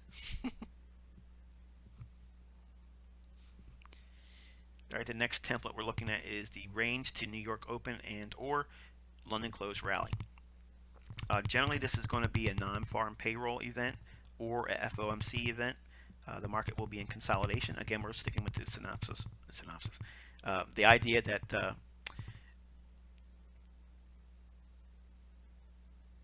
dollar index is trading bearishly, so we're bullish on foreign currencies. This is going to be classic scenario for non-farm payroll, and I was saying this last night, but I can't remember. I didn't go through the entire recording to see if this was one of the parts you could hear, but I was saying in recent years, non-farm payroll has not shown this pattern as it has in the past. It used to be, it would be in a consolidation, maybe 20, 30 pips, maybe 40 pips for the whole day, and then when non-farm payroll comes out on first Friday of every month, you would see explosive moves after that. Okay, and because it's not like that now, it's been volatile all the way up into non-farm payroll. It's a little bit of a I still look for this phenomenon, but it doesn't happen like it has happened in the past. So because I think of the increased volatility, once we start calming down again, when markets go to a lower level of volatility, you'll see this being a classic scenario going into non-farm payroll. This always will occur at interest rate announcements as it relates to FOMC. Okay, so when countries come out and with their adjusted interest rate announcements, this is what you end up seeing.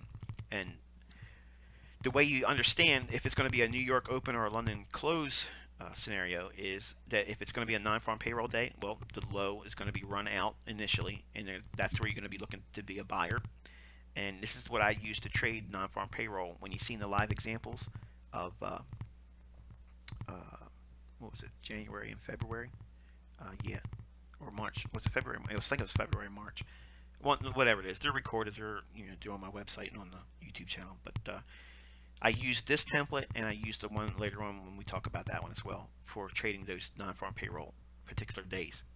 Um, the idea is that we're bearish on the dollar, and we may be consolidating in the dollar as well. And then eventually, once we get to non-farm payroll numbers released at 8:30 in the morning in New York time, the market will dive down below the lows. Okay, but the context of the market is still what? Bearish dollar, bullish foreign currencies. So what they'll do is they'll sink it below the consolidation leading up to the numbers release in New York for non-farm payroll numbers, and then they'll explode to the upside. And then there'll be a late day, usually like 1 o'clock to 2 o'clock in afternoon New York time. The range will draw out that long. Okay, when is it going to occur at London close? When there's going to be a FOMC announcement around 2 o'clock in New York time. Then you know that there's going to be a setup that forms around that 11 o'clock to 1 o'clock in the afternoon, that time window for the setup. Same scenario, they'll take it below the low or consolidation of the day, and it suck everyone on the wrong side and then explode up. So we're always sticking to the same premise. We're bullish based on a higher time frame premise. That bias, we're going to milk it until it's completely obvious that it's no longer valid. Okay, and you stick to it, you trade it, you trade it, you trade it until you can't see it working, then you go the other direction. Okay, and it really is that simple. You're submitting to the possibility you're going to lose money, and your trades aren't going to be perfect, but in between those two price points of when transition takes place, when the market moves bullish and bearish, there's going to be a lot of opportunity to make a lot of money. And just trust me, you're going to have losses, but the wins far outweigh those losses, and it won't shake you, it won't make you nervous, it won't scare you. It will in the beginning because you won't trust it yet, but over time you'll see a handful of losses if you trade a lot over a course of a month. Your winners will more than adequately take care of all that and sweep it all under the rug. As it relates to currency correlation, this is another template that will occur. Again, same scenario. We have a bearish dollar. We expect the dollar to be trading lower. It has unfulfilled support levels it hasn't reached to. It has a range to trade down into on the dollar, so therefore there's expected movement to see expansion on the downside for dollar. It opens the gate for upside objectives to move higher on daily ranges on foreign currency. Again, we're using the scenario that we're assuming that we're trading the Euro USD. And say, for instance, that we have seen recently the down move in the dollar, and maybe the cable had been rallying, but the euro had been in consolidation. Once the dollar, shows its hand and wants to go lower, you gotta start looking for buys in foreign currency. But if there's a currency that's consolidating and not following suit with higher pricing, look at the crosses that it's related to.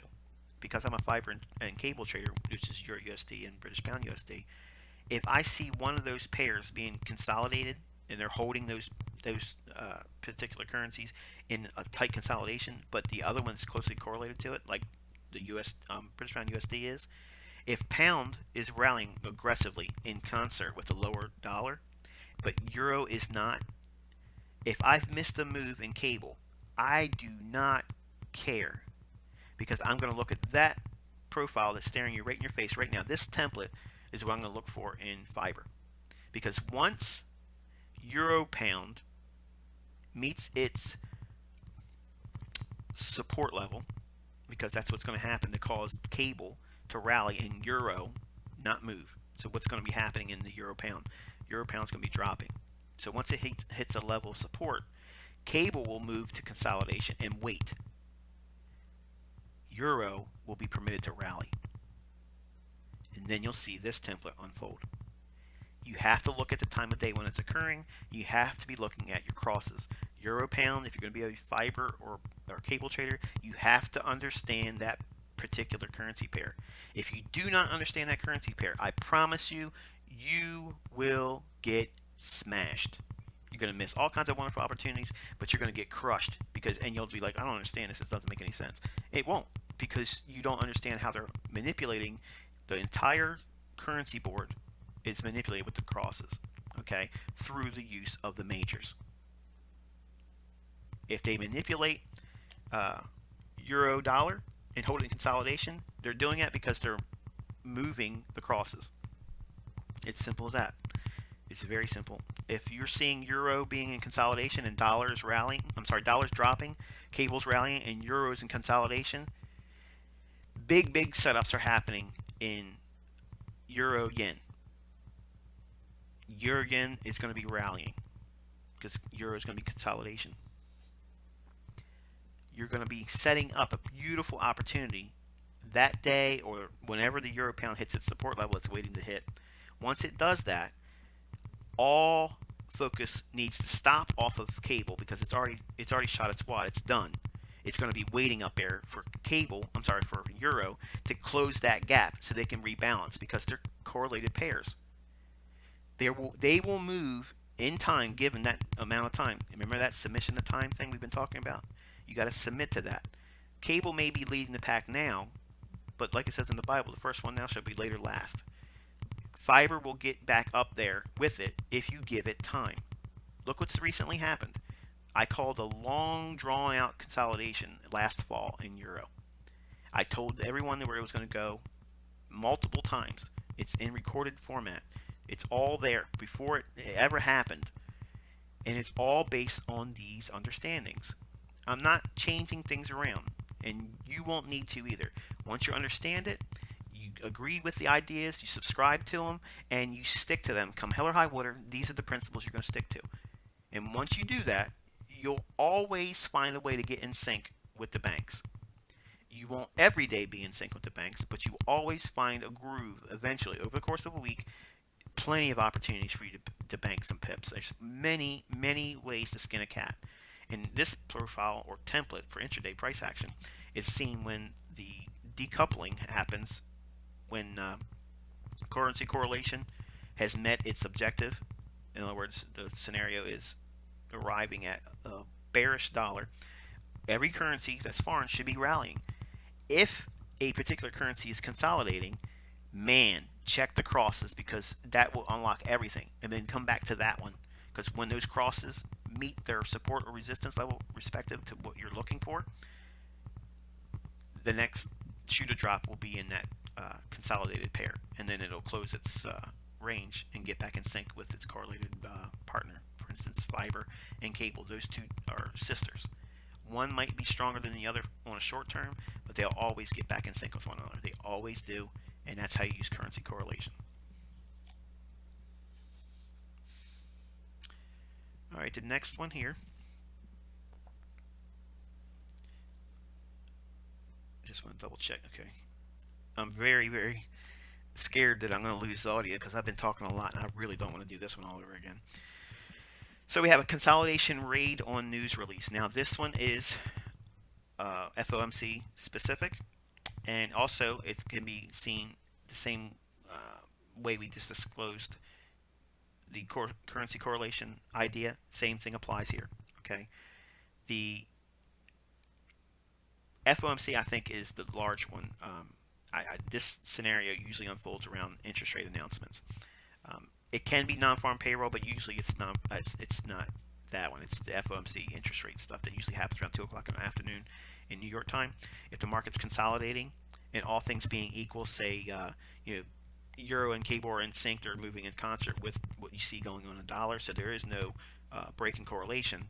Everything's tight, but they are consolidating. If the premise is still there that the dollar is going to go lower, they'll drop it down initially right ahead of FOMC or as the numbers release. What I do is if I haven't already positioned myself, or I'm in a position I'm just managing something ahead of the release, I will wait for that initial drop down after FOMC is released. And once it happens, or maybe it's non-farm payroll, because you can use that same thing there too. If you look at what I did in February's non-farm payroll, that's how I traded that day. I used this premise here, the consolidation and a raid on news. You can see it in the chart. You can see the recording. We're actually, everything I did is based on this phenomenon here. They're held it in consolidation, waiting ahead of the numbers. The initial move is usually the wrong one. Okay, it drops down. I'll buy that, assuming everything's equal with looking for weaker prices on dollar. And this is the one I like to see when there's correlated pair SMT. That means, for instance, if I see a weakness in the dollar and cable and fiber are in consolidation and they're in concert with one another, all the way through London, all the way through New York, okay, or going into New York, and then we have a release of non-farm payroll, or we have a release later on in the afternoon with FOMC.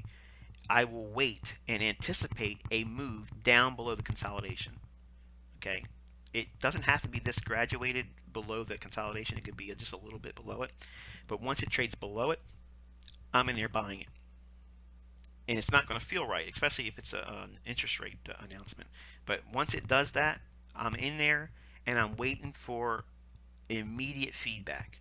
If I don't see a rejection like inside of 5 minutes, that's usually the timeline I'm giving it. If I don't see it give me a favorable feedback within 5 minutes of running below the lows, I'll just cut bait right there because I'm probably going to be wrong. But generally, you'll see that it's not much time. Once it clears out a low and goes back into an order block, correlated pairs with the pair you're watching this and seeing this happen in, for instance, cable may not make a lower low. When Euro does this very thing you're seeing here on this template, I would move to go over to the cable and I would buy cable, especially if there's unfulfilled range above the current market action. If it has filled recent market action above the marketplace and I see that divergence, then I will not use cable as the strong buy because it's already fulfilled the majority of its range. The unfulfilled range on the fiber, which is what we're saying this example here would be or represent, even though it made a lower low, I would contribute that to running the stops below the marketplace. And then because they did that, they paired up orders below the marketplace. They engineered sellers in the marketplace. Why are they going to want to do that? I've taught this since 2010. They're taking money out to take those positions over. Why would they want to come down there aggressively? Because they want those positions. They want to take those positions as buys. They're not going to take the price down there quickly. Okay, with all things being said, in this analogy here, weakness in the dollar, cable was unwilling to go lower, but it's recently moved high. So it's already made a sizable move up.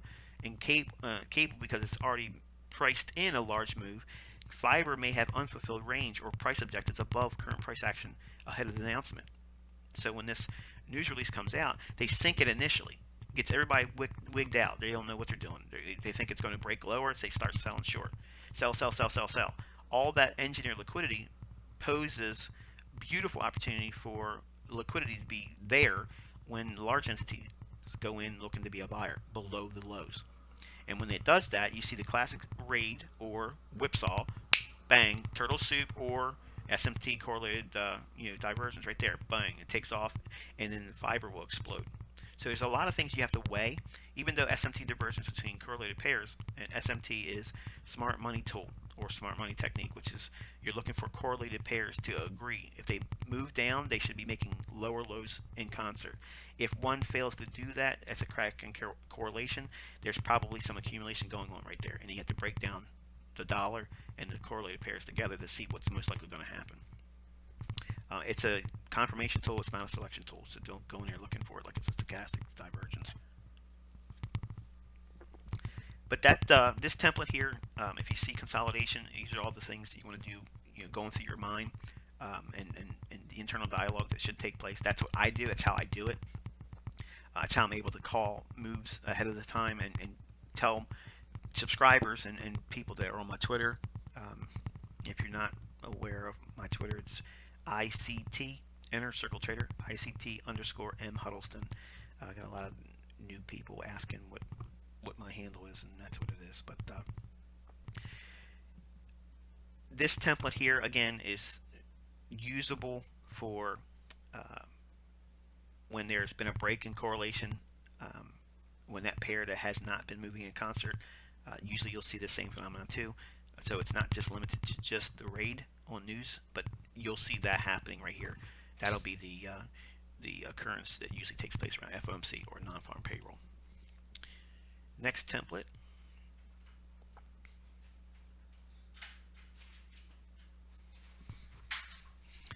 Okay, we're looking at the London swing to seek and destroy. Now this is the one template that you're going to have that will unfortunately not make you money. Okay, this is the one that's like the wild card. It's going to be in here to upset you.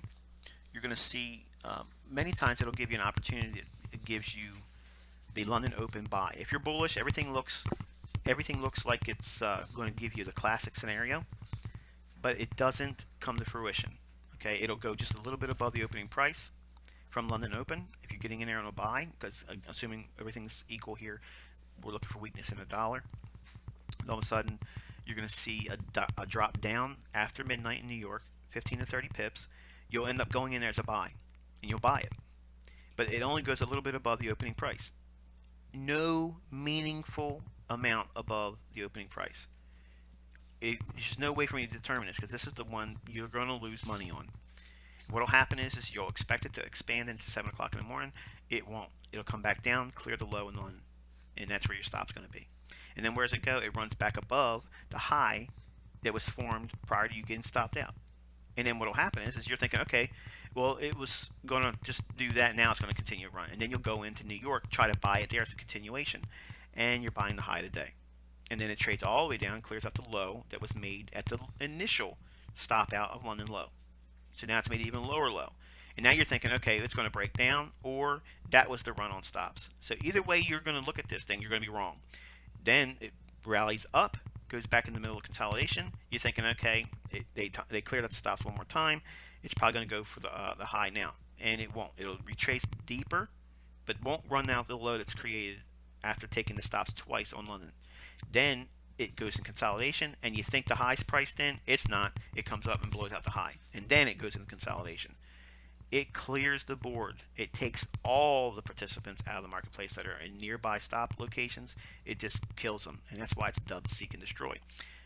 Seek and Destroy is not my name. It was titled by my mentor George Angel. I used this with S&P profiling. So when I was an S&P trader, this is a lot of times what you would see. Usually you'd get like 1 or 2 of these particular days a month. And there's no real way of knowing when they're absolutely going to occur outside of the fact that it can occur in the middle of a larger range swing. In other words, it could be in the middle of a consolidation or equilibrium point based on a big price swing. Say if you're looking for a 500 pip move and say it's already moved like 300 pips or so. That could be the catalyst for this template to occur. It could also occur at the end of a price move, or if you're in, for instance, if we're looking at a buy like we have here, this is an idea we're looking for buy signals or entries. If you are up against or just below layered resistance, say there's a lot of levels that are potentially resistance levels on the daily and or 4-hour chart, this can occur there. Okay, a lot of times, and that's why I don't like to trade when there's a lot of resistance above me. If I see a lot of resistance levels that are layered above where I'm at in current price action, I'm not buying that market. There's just so many opportunities for it to be held down. I'm not interested in trying to guess if it's going to have the steam to get through it. There's so many other pairs to choose from that have open ranges, and that's what we trade in. We trade in where there's a lot of open access to go back into a range that has been not recently traded into. So there's a lot of potential liquidity up there, and if you're bullish, without a doubt the banks are going to want to bring price up to those levels, because that's where they're going to exit or distribute their long positions. So you're pricing in ideally near the low of the day, but this day here is going to kick your ass. It's not going to give you an opportunity to make money. And as soon as you see that phenomenon taking place, do not trade anymore. And I said last night, but I'm not sure if it made it into the recording, but that's the reason why I limit my trades to two a day. Generally, if I make money in London, I'm either managing the position through New York, or if it's so just beautifully set up, I'll do half the risk I had placed on London. I'll use that for New York. But generally, if I lose money in London, I'll go into New York. If I lose one more time in New York, I'm done, because I've learned that this template here is the one that's probably getting ready to knock the shit out of me, and I don't want to risk any more money. I'll usually go to a demo account just to satisfy the desire to want to be right about something, but I'm not putting any more money at risk. So again, this same template can occur in the middle of equilibrium on a larger time frame chart like daily and 4-hour, and that means it goes back to a middle of consolidation. Or if you're in the middle of a larger price swing, you could be in a position that's net profitable, but if you're day trading and doing some additional buying and you see this price action in here, that's what's happening. It's in the middle of uh, a big battle between the bulls and the bears. Okay, and because that's occurring, the dealers will be sweeping price above and below and above and below. And now they have deep pockets; they can weather all this stuff out. You as a trader, because you need to be nimble, you're risking very little, hopefully, to try to get a maximum amount of gain. Your stop loss is going to be in a very close range from where current price action is, generally, as a day trader. And they know that. So by whipping price up and down like that, it will draw liquidity in or neutralize the open float. The amount of orders that are actually in the marketplace that are controlled with stops, and or they will neutralize pending orders that would bring sellers in or buyers in based on where they are in relationship to the current price. Okay, and trust me, that's all in Precision Trading Concepts and Sniper course on the tutorial page. And I do believe that is it for that. We're going to go over to some live charts, but let me double check on the audio because we've been doing some transitions here. I'm still showing audio coming through on my end, so we're going to keep it going. And we're going to look at cable, and I'm playing around with an idea that was shared with me. Kate and 2 other people were showing some things to me on how they can plot the central bank dealers range and the flout. So once I get a handle on what they're sharing with me, I will share it with you. But looking at what we got here, we have, this is the cable. Let me take these delineations off. Alright, so what I have here is every day. Let me put the status on.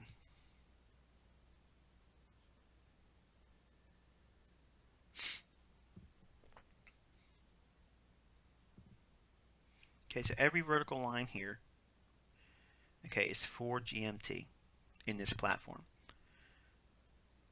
So 4 GMT on this platform is the equivalent to New York in New York at midnight time.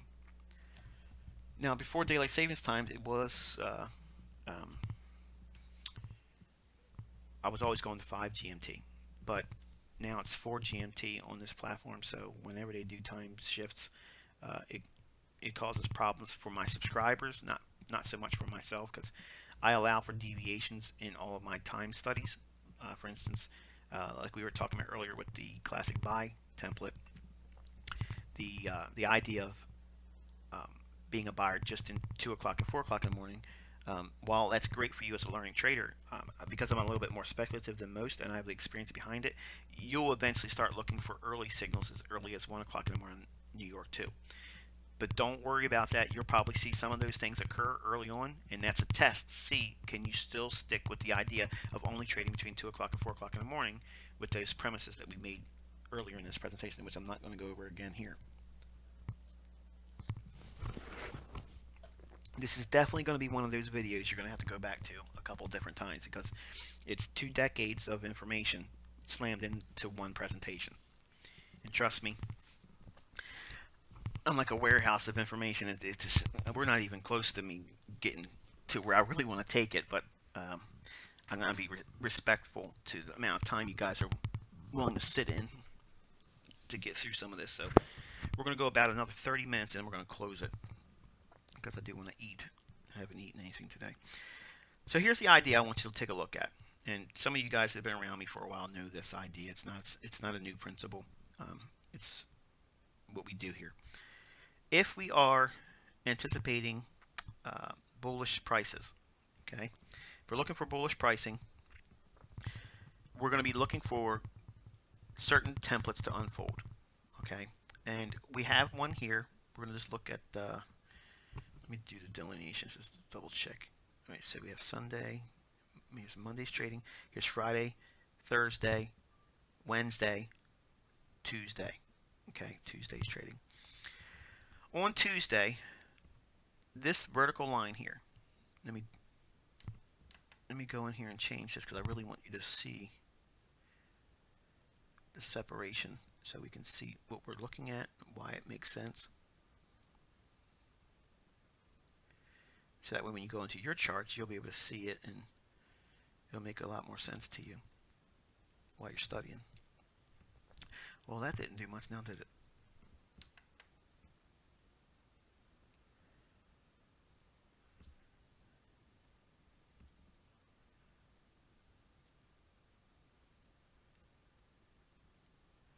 Four.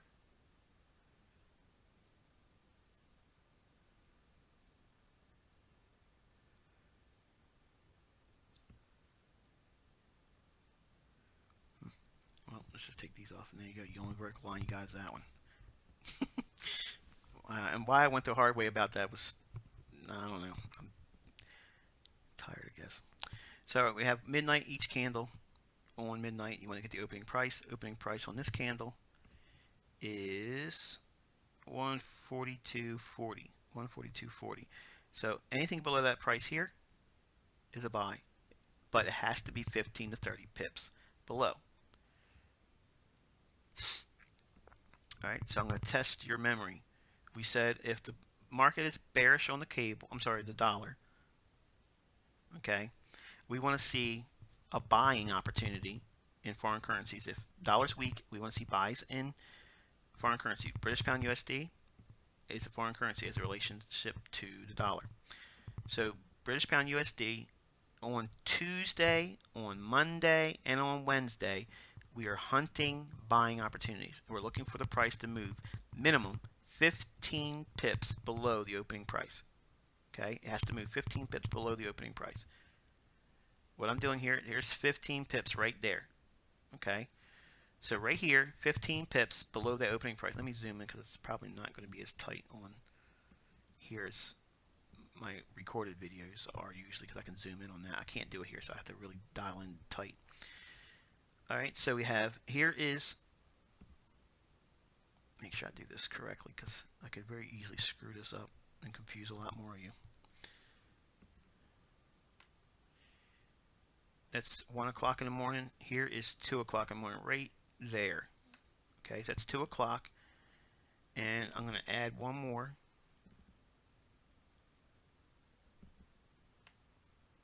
And if this is the first time seeing this, believe me, your jaw is about to hit the floor. There's 3 o'clock. 4 o'clock. Okay, so now the top of this body of the candle, that's the opening price at midnight in New York. What you're going to do is you're going to block out from that opening price, just draw a line out. Okay, you can do that. I'm doing it by eyeball. I don't need to do it like that, but you can do it on your own charts. Okay, here is 15 pips below the opening price. There's 30 pips below the opening price. My question is, where's the bodies of the candle at? The bulk of the volume in that down move after New York's open is inside of this range. Yes, it wicks down. Okay, on this candle here at 7 GMT or 3 o'clock in the morning in New York time, look at that same candle on your platform. I guarantee you your low is not 41.97. It's going to be different. And that's where there's going to be a disparity from what I show and what you're going to see in your charts. Allow that. You have to permit that area to be inerrant. There's going to be inerrant price action across all the platforms that we trade in. None of us have the exact highs and lows and opening prices. It's not going to be the same. You have to trade in your platform. With these ideas, trust me, it'll get you where you're looking. I'm sorry, it's going to put you in where you're looking to get in at, okay, and help you frame this idea of where you're trying to buy and sell. Now again, this is Tuesday. From this point on here, this is all Tuesday's trading. The platform, I'm sorry, the template we're using to trade for in this idea is we're looking for what to unfold? Weakness in the dollar. It's Tuesday, and because Tuesday has a high likelihood of creating an up day or a large range day, we're going to be looking for 15 to 30 pips below the opening price at midnight. Okay, and once we do that, we're going to buy it right there between these two time windows of 2 o'clock and 4 o'clock in the morning New York time. That's what this is delineating. So inside this box, we have delineated at which we want to be a buyer below. Okay, so in other words, this is what we're saying. The opening price on this candle right there, it has to be below this price. As price is trading down, we're not buying it here. Even though it did this move here, we're not buying it. We're not buying it. Right here, okay, it's going up. But we now started the London Open kill zone for ICT Concepts. In there, right at that candle, if I can get this friggin' thing to highlight for me.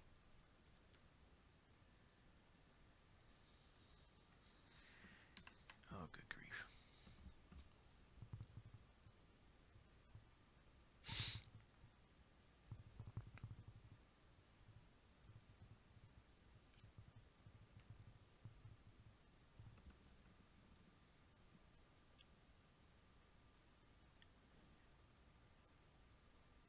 Okay, here's 15 pips right there. It opens here, so it's above the 15-minute threshold. We can't buy yet. And look what it does. It trades up. We can't buy yet. It trades up. We can't buy yet. We're below the opening price in New York. Absolutely. Can't buy yet. Then it starts to roll over. Right here, we can be a buyer. At the minimum, right there, we can be a buyer right there. So watch. We're a buyer there. Your stop loss order's got to be 50 pips below it.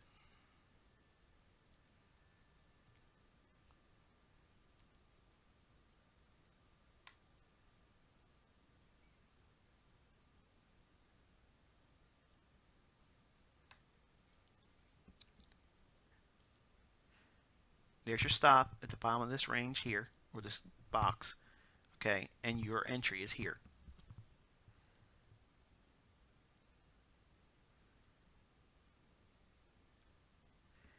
Notice at no time did I pull up any indicators.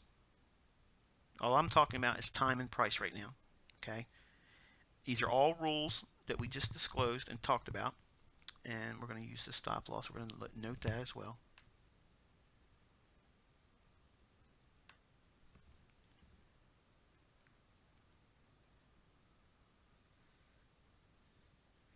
Okay.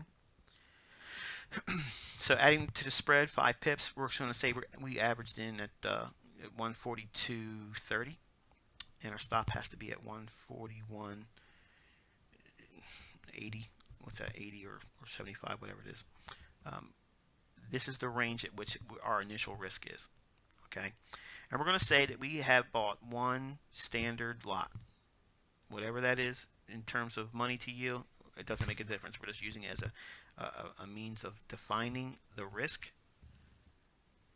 And we're going to look at the daily range, how it unfolds. This is what our initial risk is.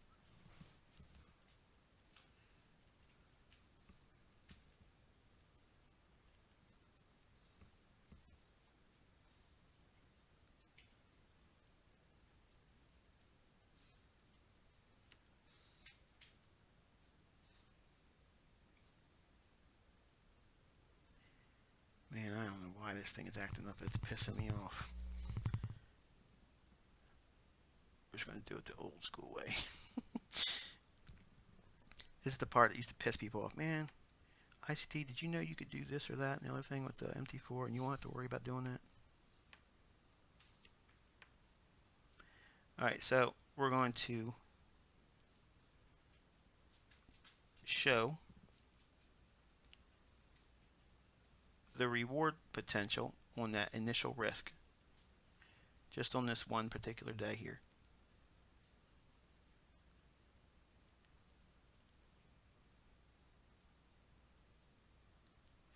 Now what I'm doing is I'm expanding just to show that same measure of risk being applied in potential reward. And I'm going to combine that with time. All right, so this next vertical line here, this is at 8 or 4 o'clock in the morning in New York time, 5 o'clock, 6,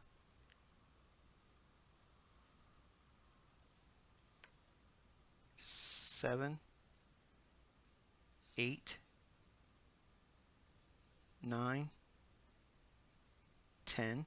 There's 10 o'clock in the morning. Okay, 10 o'clock in the morning to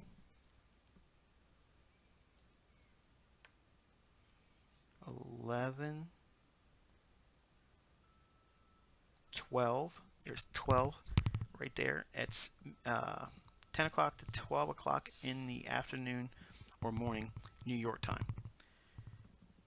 If you're getting out between 10 o'clock and noon, or taking profit, taking something out, okay, the low end of that objective, taking, or worst case scenario you took profit at, was at 42.62. So you're entering, you got about 32 pips of profit if you've banked something there. If you banked something there and you just relax and you don't do anything else. If you are holding as a day trade, okay, look at where we came from. We had a range here, we consolidated, we dipped down below it. Prices only moved a little bit above this old high. So we understand there's going to be a lot more upside objectives to be had. Also, note that if you look at the recordings I had, I called 140. No, it didn't. No, it didn't. I didn't call 140 something. I said that we would probably sweep the high on cable, but we'd have upside objectives still on fiber and cable. So we're looking for advancement or expansion on the upside. In here, you got best case scenario of 32 pips on the first profit objective if you just taking profit between 10 o'clock and noon New York time. The risk, you know what? I really messed this one up. I was copying the range, but it wasn't completely on there. So these aren't enough deviations. Let's go back and fix that.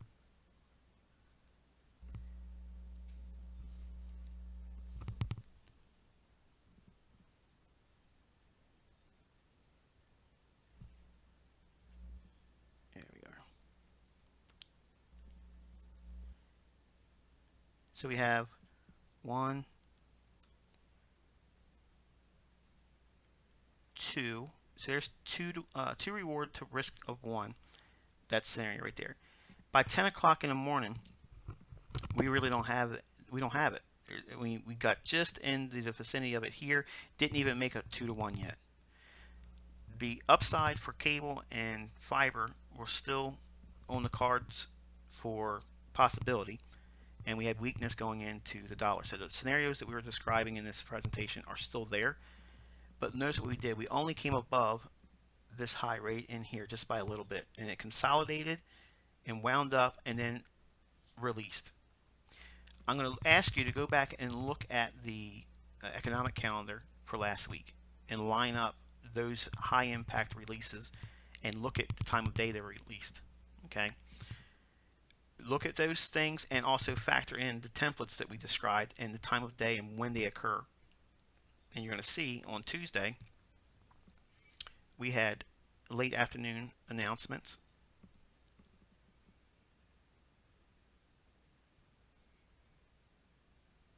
Okay, right here. There's noon. And then we had expansion here. And on the day, here's 1 and here's 2 o'clock. You want to be out by 2 o'clock. Again, these are all notes that I just gave you at the beginning and middle of this presentation. So we have, usually the high or low is formed on the day if it's bullish between 10 o'clock and noon. Most of the time I'm usually looking for it between 10 o'clock and 11 o'clock. I want to be getting out ahead of it. Okay, so I'm basically sacrificing a little bit of the daily range before everyone else is trying to get out near the high today, I want to be getting out as the price is sliding into there. I don't want to be trying to get the very top pip. I don't care about that. If you do this type of thing, you're going to end up asking for more than you're going to be served, and you're going to end up getting hurt and giving up a lot of the unrealized profit that's open in your trade. You'll see it erode and go back down to closer to where your entry price point is, and that's not fun. But when you're holding for the day, you allow for, like I said, the later stages in the day. You want to see the range to expand. Okay, we're going to show all this in here, how we can look for upside objectives here in a minute. But for now, understand by submitting to time, allowing the daily range to unfold, and you want to be out by 2 o'clock in the afternoon New York time, and that's delineated over here. Okay, the very high of the day comes in the very next candle right here, and we don't really get the very 1, 2, 3, 4. We don't get a 4-to-1 setup for this risk to reward idea here, but we certainly do get 3-to-1. Okay, and you can do very well at 3-to-1. We're going to keep that in check right here. The next day, so here's a classic. This is a classic buy day. Is what that is. That's basically what I'm trying to say to you. So here's the rules. It went down, does exactly what we were saying to do, using a 50 pip stop loss. That's what would be seen here, and I'm going to go into it now and give you the higher form of trading inside this range in here, from this low up to this high. I teach this as a fair value level. The reason why it's a fair value level is because price has ran so fast, it didn't give a lot of opportunity for these prices to be traded in here. See how this is a big range candle here, this is a big range candle here. Each candle is a 15-minute time frame. So it's covering a lot of ground in those 2 candles, or 30 minutes. It's covered a lot of ground. We have a low of 41.75 and a high of 42.31. Okay, so we have about 50 pips in just 30 minutes. That's a lot in just a small time period. So what we're going to do is we're going to actually go in and highlight this. So I'm going to give you an example of how you can refine your entry and not have to take a 50 pip stop loss. Okay, so in here, in this little range, good grief.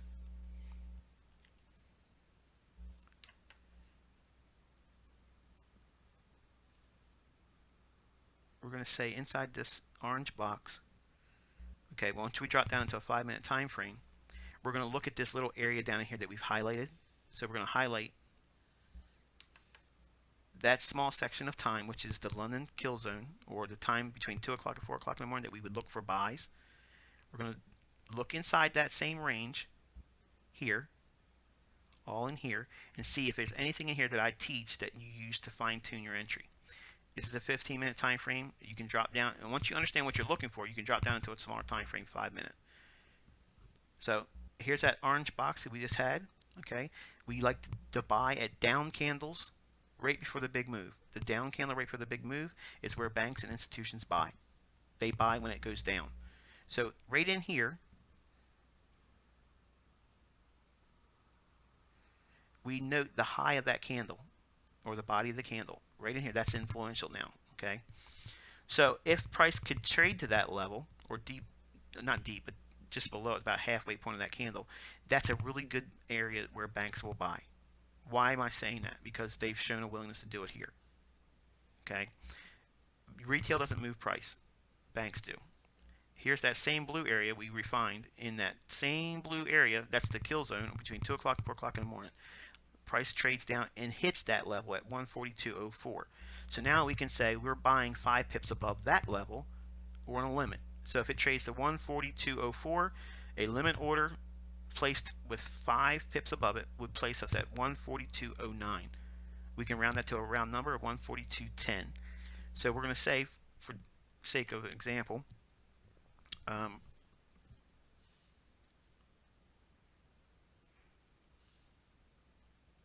42.10.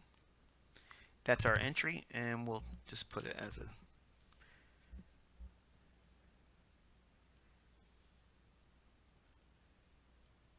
green line. We'll just have it like that so we can delineate it. And that's probably not very clear, but we'll highlight it when I need to show it to you. So price trades down, hits that level. Look at the reaction in here. See that? How much farther did it go below that level? The low comes in at 41.97. The level comes in at 42.04. 7 pips it went down below it. Okay? So if we're going to buy here, if you want to use a refined stop, and you're not buying up here now, okay, you're not just going to buy on willy-nilly between 15 to 30 pips and rate between 2 o'clock and 4 o'clock in the morning New York time, you can wait to see if it reaches down into this liquidity point right here.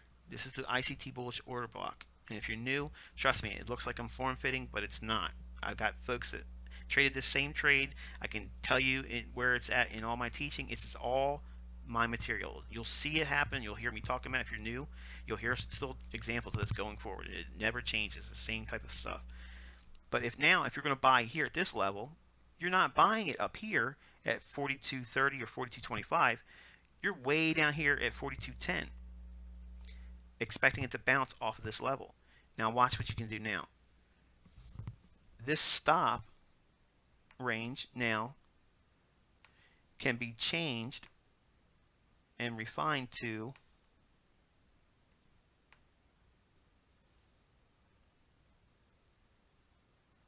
that. There's 30 pips. You only had 7 pips drawdown,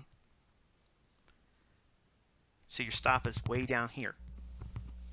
Okay, so now let's see what that does in terms of risk to reward. And again, this is the reason why I said risk to reward is a myth. It's nothing. I mean, the market and your positions, good grief, is always changing. It's dynamic. So while you may have initial risk, once the trade moves into profitability, which is what everybody's goal is, you want to see your trade go into profitability. So once it does that, aren't you really changing the risk to reward ratio anyway when you trail your stop loss or reduce the risk? So it's a facade. So relinquish the idea that you have to have the full profit because you took a full risk on initially. Because believe me, if you're managing your trade, that's changing as you go on throughout the process of managing it. Those parameters don't stay static throughout the whole life of that trade, or they shouldn't. They shouldn't ideally. You should be effectively reducing the risk as the trade pans out.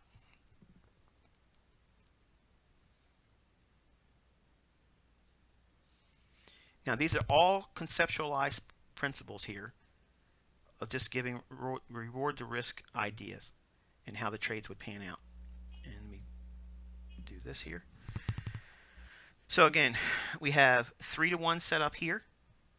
Once it trades into here, we are in the window at the top of this rectangle or square right in here. It gives you the exit right here for 3-to-1 right there on this candle. It trades down, consolidates one more time, and then what is it doing? It's giving you a continuation at the middle of the range on the daily candle, and you're going to see expansion on the upside, which will show all this business up here in a minute. I'm OCD, guys. Sorry, I can't have that. It drives me nuts. So we're looking for the potential to see higher prices, and if it goes higher, and say we hold for the 2 o'clock hour, because we have news being released later in the day after the London close.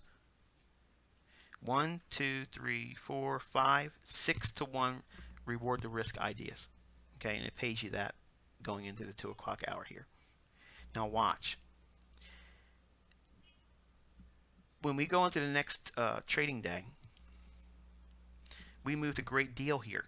Okay, and we moved up into a higher level resistance point, another bearish order block. So we have a new trading day. The market goes up, makes a high today, comes back down, gives you continuation, runs up one more time, and now we have a market reversal profile. Or New York open, London close, market reversal. Look at that template and you'll see that's what's happening here. Then you see we have the London swing to consolidation, or Z-Day, which is what this is on Thursday. Nice little rally on London. goes in consolidation, and there it is. If it happens on the heels of a market reversal profile here, or New York open or London close reversal, because we take out the low in London and we have a Z-day format or template on the next day following it, we've priced in a swing high. So the next day is going to be a candidate to be a short seller. So you got to be real careful about being a buyer on that day. If you are going to be a buyer, you need to be very short in terms of your risk. Don't be a lot heavily leveraged on those days. I want you to take a look at the scenario here. Here's the opening price or thereabouts on this day. As a buyer, 15 and 30 pips below it, be a buyer. Take out a previous low, boom, it rallies. In here, it starts right out the gate. It doesn't give you an opportunity to be a buyer again until here. So you may not have gotten this, but it does give you a nice return into the range here, and it runs up, takes out the high, London close reversal, or New York open or London close reversal template. And then it comes down and clears up the lows that are formed in London open, just like the template describes. On this day here, we have the reverse. We have the open, and then it rallies up, creating the high of the day, which would be a classic sell day. And then it comes down, gives you another opportunity to go short in the middle of the range, and then expands down to the downside. Today,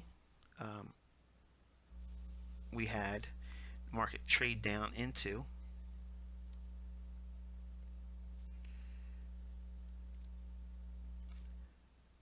I'm in a 5-minute chart. Let me get out of that. We have a 5-minute chart here, and forget all this over here. We'll come back to that in a minute. Going into today, we saw price do what? It trades down after this is New York at midnight time frame. The opening price is 142.23. So 15 to 30 pips below it.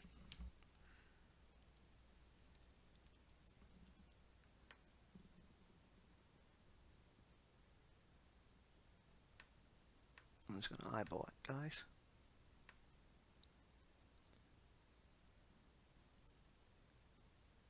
Okay, right there. So the top of the box here, that's where you'd be a buyer minimum price wise. It has to go at least down there. And 30 pips lower would be here. Okay, so we're looking for that much of a deviation below the opening price as a filter. As a trader, understanding the principles I use and teach, if you look at a hourly chart,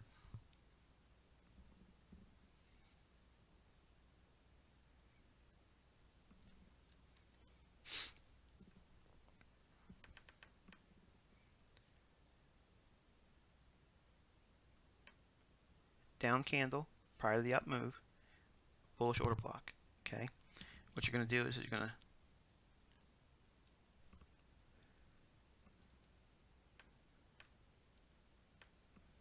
highlight the top of the candle. This is all in precision trading and sniper trading tutorial on my website for the folks that are new. So believe me, I know it looks like I'm doing a lot of lipstick here, but I promise you it's all in the notes. And actually I can show you one of our subscribers that actually sent me this 9, or actually longer than that now, 12 hours ago, before the fact that this was the level where he was reaching up to here. Which I'm very proud of, by the way, Troy. You did a good job calling this. But we have, excuse me,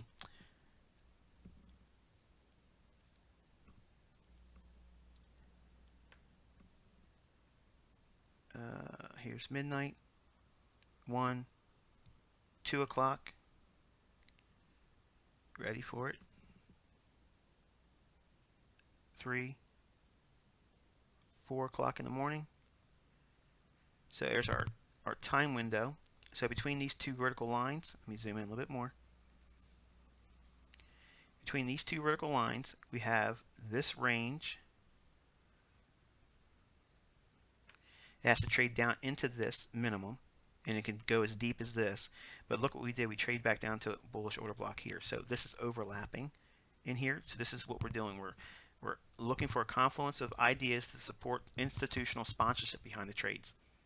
Okay, we have a high in here where liquidity would be resting.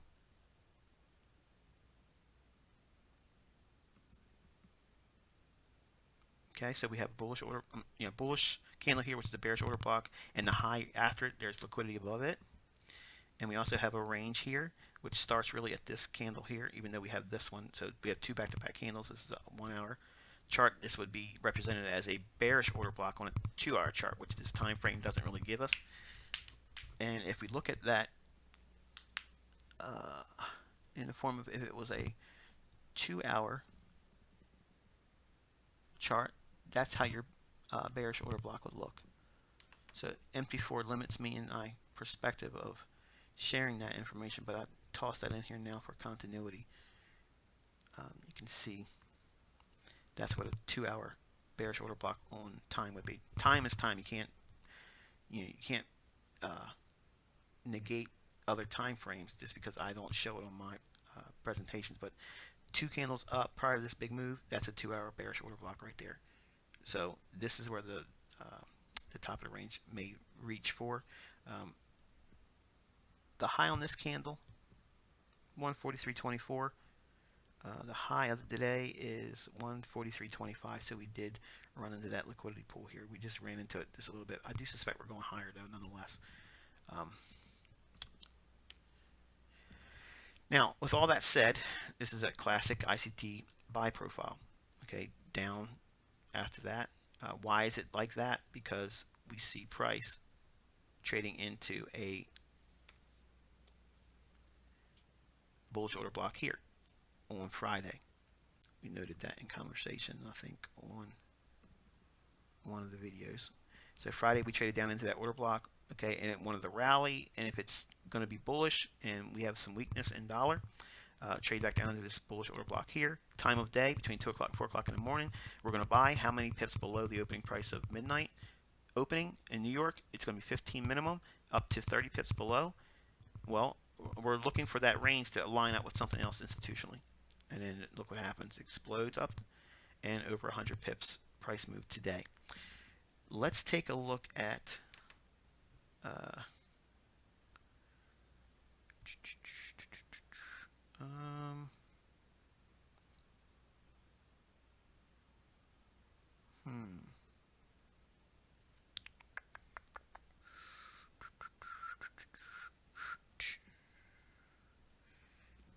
we have today. This is that same price action. This was that last Tuesday's trading day here, okay? And we're going to show you how projecting the daily range on the algos at the bank level, this is the precision you end up getting after you learn all the stuff I teach. We're bullish on the day, okay, on Tuesday. So we're going to be looking for protractionary states on the daily range that create higher pricing intraday with a higher close, okay? And we're going to use ranges that I teach you. This is one that starts it, and it got one deviation down. It goes just a little bit below it. You got one deviation above it, 2, 3, 4, 5. Nails it to the pip. Why is this important? Because it's time overlaid with the ranges being projected on one side of the market. We're bullish. We're only trying to capture the high of the day. How far can the daily range expand to? When you couple that with time and the ranges, that's how you nail down the high of the day. Okay, and you'll allow for time to expand. Okay. Same thing here. 1, 2, 3. 2 deviations above. Only look for it 1 to 2 deviations on a reversal New York Open or London close scenario. That's generally what you'll get. Nails it to the pip. I think it went like I have a pip above it and then ultimately rolled over. We have last Thursday we had a London swing to Z day. It's generally going to be 1 deviation above on the information that I teach with these ranges, which I'm not going to go into here because I'm trying to avoid a lot of additional questions that I'm going to get on Twitter. You're just going to have to wait for all the material to be presented. It's all in Market Maker stuff that's being released. We have a bearish order block here. Trades right up into it here. We also have the projections. It just fell short of it, which is nice because it gives you an example how it can be a little bit off. And this is why I say the highs and the lows on all the platforms are going to be different. And if you look at the high on your platform for this particular time, it's March 31st at 11 GMT for Forex Ltd's platform. That's the high, 144.30. So I'm guaranteeing yours are all going to be different from that. Some might be higher, some might be lower. And then on Friday, non-farm payroll, we have the range projected 1, 2, 3 for a classic sell day profile. And it trades down into, this is the projected low, but it ultimately reaches down to where the institutional sponsorship is, which is this bearish candle or bullish order block. So it closes in this range of fair value, nails it to the pip. And now, because it's fulfilled that, and where overall context is still bullish fiber and cable, bearish dollar, until we see otherwise indications that dollar wants to rally where it's at, we have to stick with that pattern. Being nimble, being a buyer, but still nonetheless looking for reasons for it to want to pop higher. Monday, here we go. We have the scenario. Monday, Tuesday, or Wednesday being a buyer. Look for 15 to 30 pips below it. Here's the range. One deviation down. It takes you right into the bearish candle, which is the bullish order block. Deviations. Classic buy. It's going to be 3 deviations up. If one's down, sets the daily range. It's 1, 2.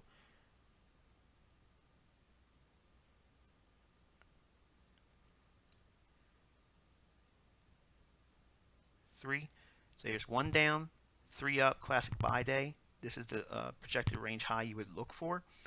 It can reach one more time on setups like this, and that's the bottom of that 2-hour bearish order block. The bottom of the up candles in here prior to this big sweep down price. If you extend that out in time, very close proximity to that for that. So we could have easily projected up into this level here. But generally, you're going to see on classic days like this, it's going to be, if it's 1 down to create the low, it's going to be 3 up to post the high of the day. And the algos will reach for that level for liquidity. Big runoff and explosive days like this one over here, okay, you just got to keep adding more of the ranges until we reach time of day. What time of day is that? 10 o'clock to noon in New York time. Okay, and if it still has a lot of range to unfold, and if there's news later in the afternoon, it will move farther than just what you probably have in 3 or 4 ranges added to the initial one that sets the daily range. And these are all going to be explained, obviously, in the last video of my presentation for Market Maker 12 content. And once that's done, I get a lot of the initial ideas and questions presented to me. Then I'll be able to go into a very refined presentation that you've seen with all the other videos on my tutorial page. But this stuff is a lot of information, and I know I'm going to get a lot of questions about it. So if I can field those questions before I make the final cut, hopefully the presentation will be a lot more, in my opinion, hopefully complete. It doesn't mean you're going to know everything the first time you watch it, but at least it'll save me a lot of emails, because right now I'm over 4,000 and some. I just can't keep up with the influx. And I think that's it for that one. Let's take a look at Euro real quick. Alright, so we have Euro gave on Friday, it gave a London swing and then reversal to Z-Day in here. So this is basically Friday's scenario in fiber was Thursday's trading in cable. So we had an initial run up like we did in cable on last Thursday, and then it rejected and moved into consolidation. Friday, later, 1 day later, fiber does the same thing. It runs up and then goes back and sinks. So that's what I'm saying. Whatever the leader is between correlated pairs, then the one that didn't do it will eventually do it in a short time period afterwards. Now we are in consolidation.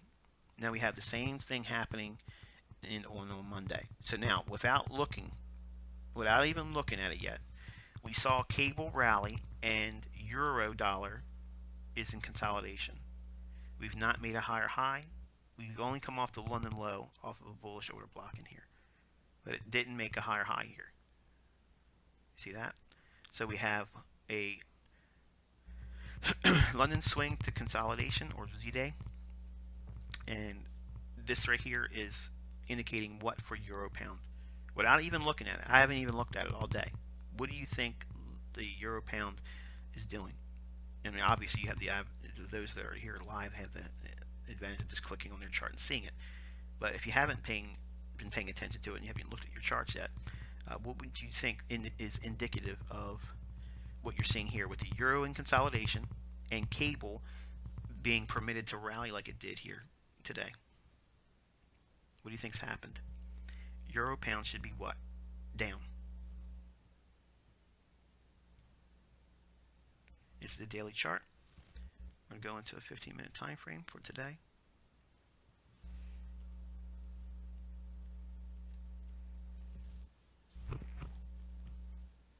Down. Bullish order block. I'm sorry, bullish candle, what's the bearish order block prior to this move down. It retrades back into it. This candle here is 9 GMT. It's inside the London kill zone. Boom. Trades down into excuse me. Trades down into a bullish order block here. And let's take a look at the dollar. Dollar's still inside our little area of interest. We're really watching to see what it wants to do here. It's not made any measurable move, any conviction above or below it. Given what we have here, to me, it looks like it wants to go down through this. That's what it looks like to me. Obviously, it could change gears and roll right on up here Tuesday and Wednesday, but I just don't think that's what it's indicating here. There's a lot of wicks and indecisive price action. So, like I said, until this is closed below and really makes a convicted move below it, 94.34. To me, I think it's going lower. I think it's going to do that, but unless we get out of this and trade back above this level here, this low, 95.27, I'm still bearish dollar near term, even though I have a longer term bullish aspect on the dollar.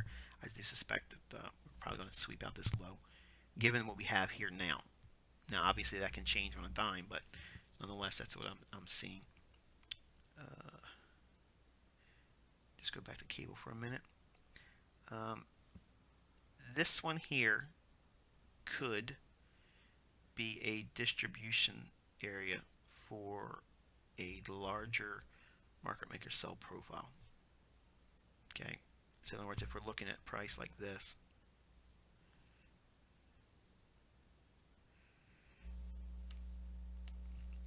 okay, we have consolidation,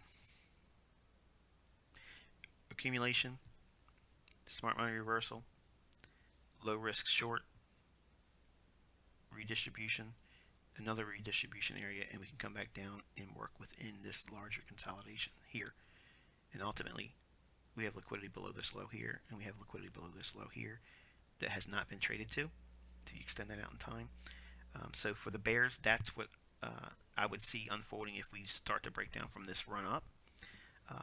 If we consolidate in here, that gives room for Euro USD to continue on the upside. I would not want to see this area of liquidity taken out any more the rest of this week if it's going to be for the bulls. So this is going to be influential in my opinion. I think that price needs to stay above what you see here.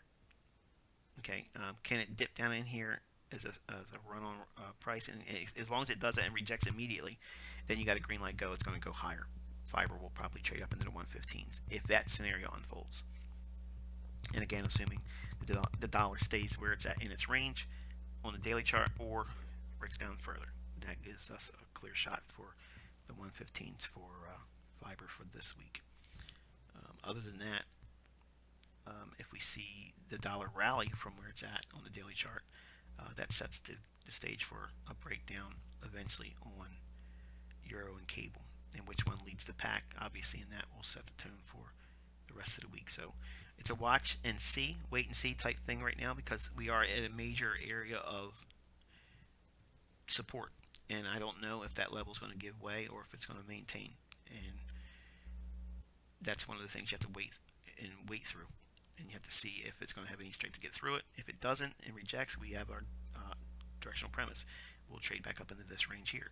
If it breaks down and shows an unwillingness to go back above the middle point of that down candle, which is what we have highlighted here for 94.34, we would be looking for further continuation for dollar to break down and clear out this low, which would give upside for foreign currencies.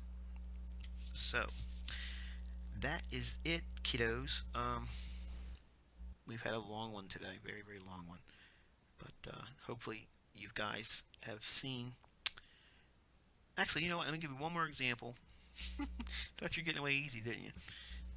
Give me one more example of the classic buy scenario.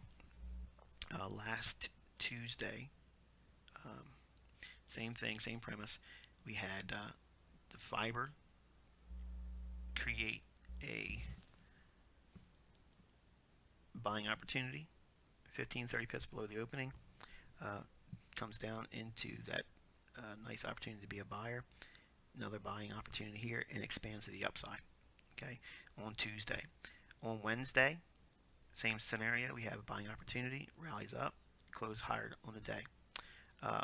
Thursday, same thing. We have a market trades down after the opening on midnight, and then rallies up into a higher close on the day.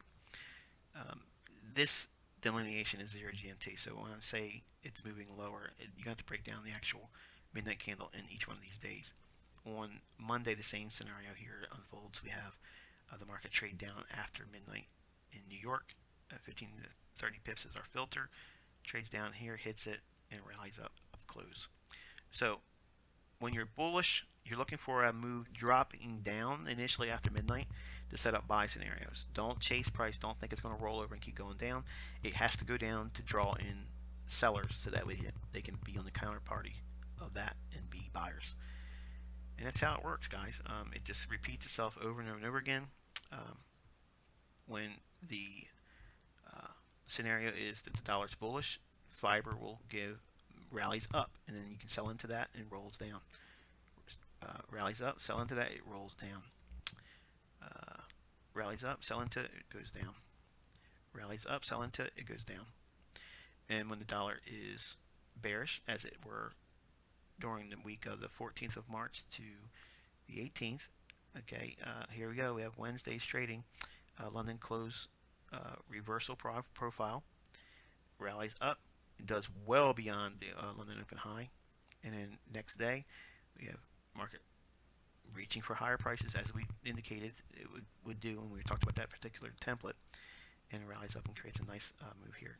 Again, Tuesday creating the buying opportunity. I'm sorry, Wednesday presenting the buying opportunity. If you're bullish, it's Monday, Tuesday the best, Wednesday if it doesn't rally on Tuesday or Monday. Wednesday's the last ditch opportunity for a rally, and you get it there. Interest rate driven event there. They can really mess up weekly ranges. Another opportunity here is Monday. Rally up, sells off, creates another dip down in here.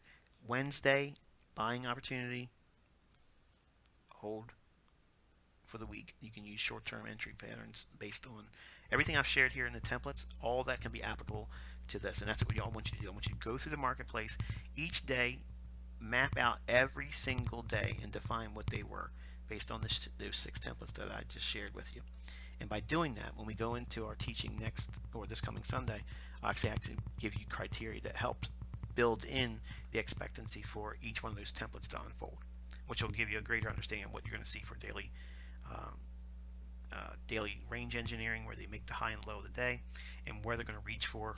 And the part I'm still working on is if it's going to be a buy day, how I can systematically define both ends of the range. And sometimes I can do it, but sometimes I can't. Most of the time I can't do that, but usually I'm right on the direction and I'm right real near the high of the day, but I'm still fine-tuning that really perfect entry where I can define it by a rule-based idea well beyond what I've already shared here today. So I'm going to wish you guys a very pleasant afternoon. I appreciate you spending all this time with me. It's been a long one. We've been at it for longer than 3 hours, so I'm going to wrap it here and give you guys an opportunity to digest it, and wish you good luck and good trading.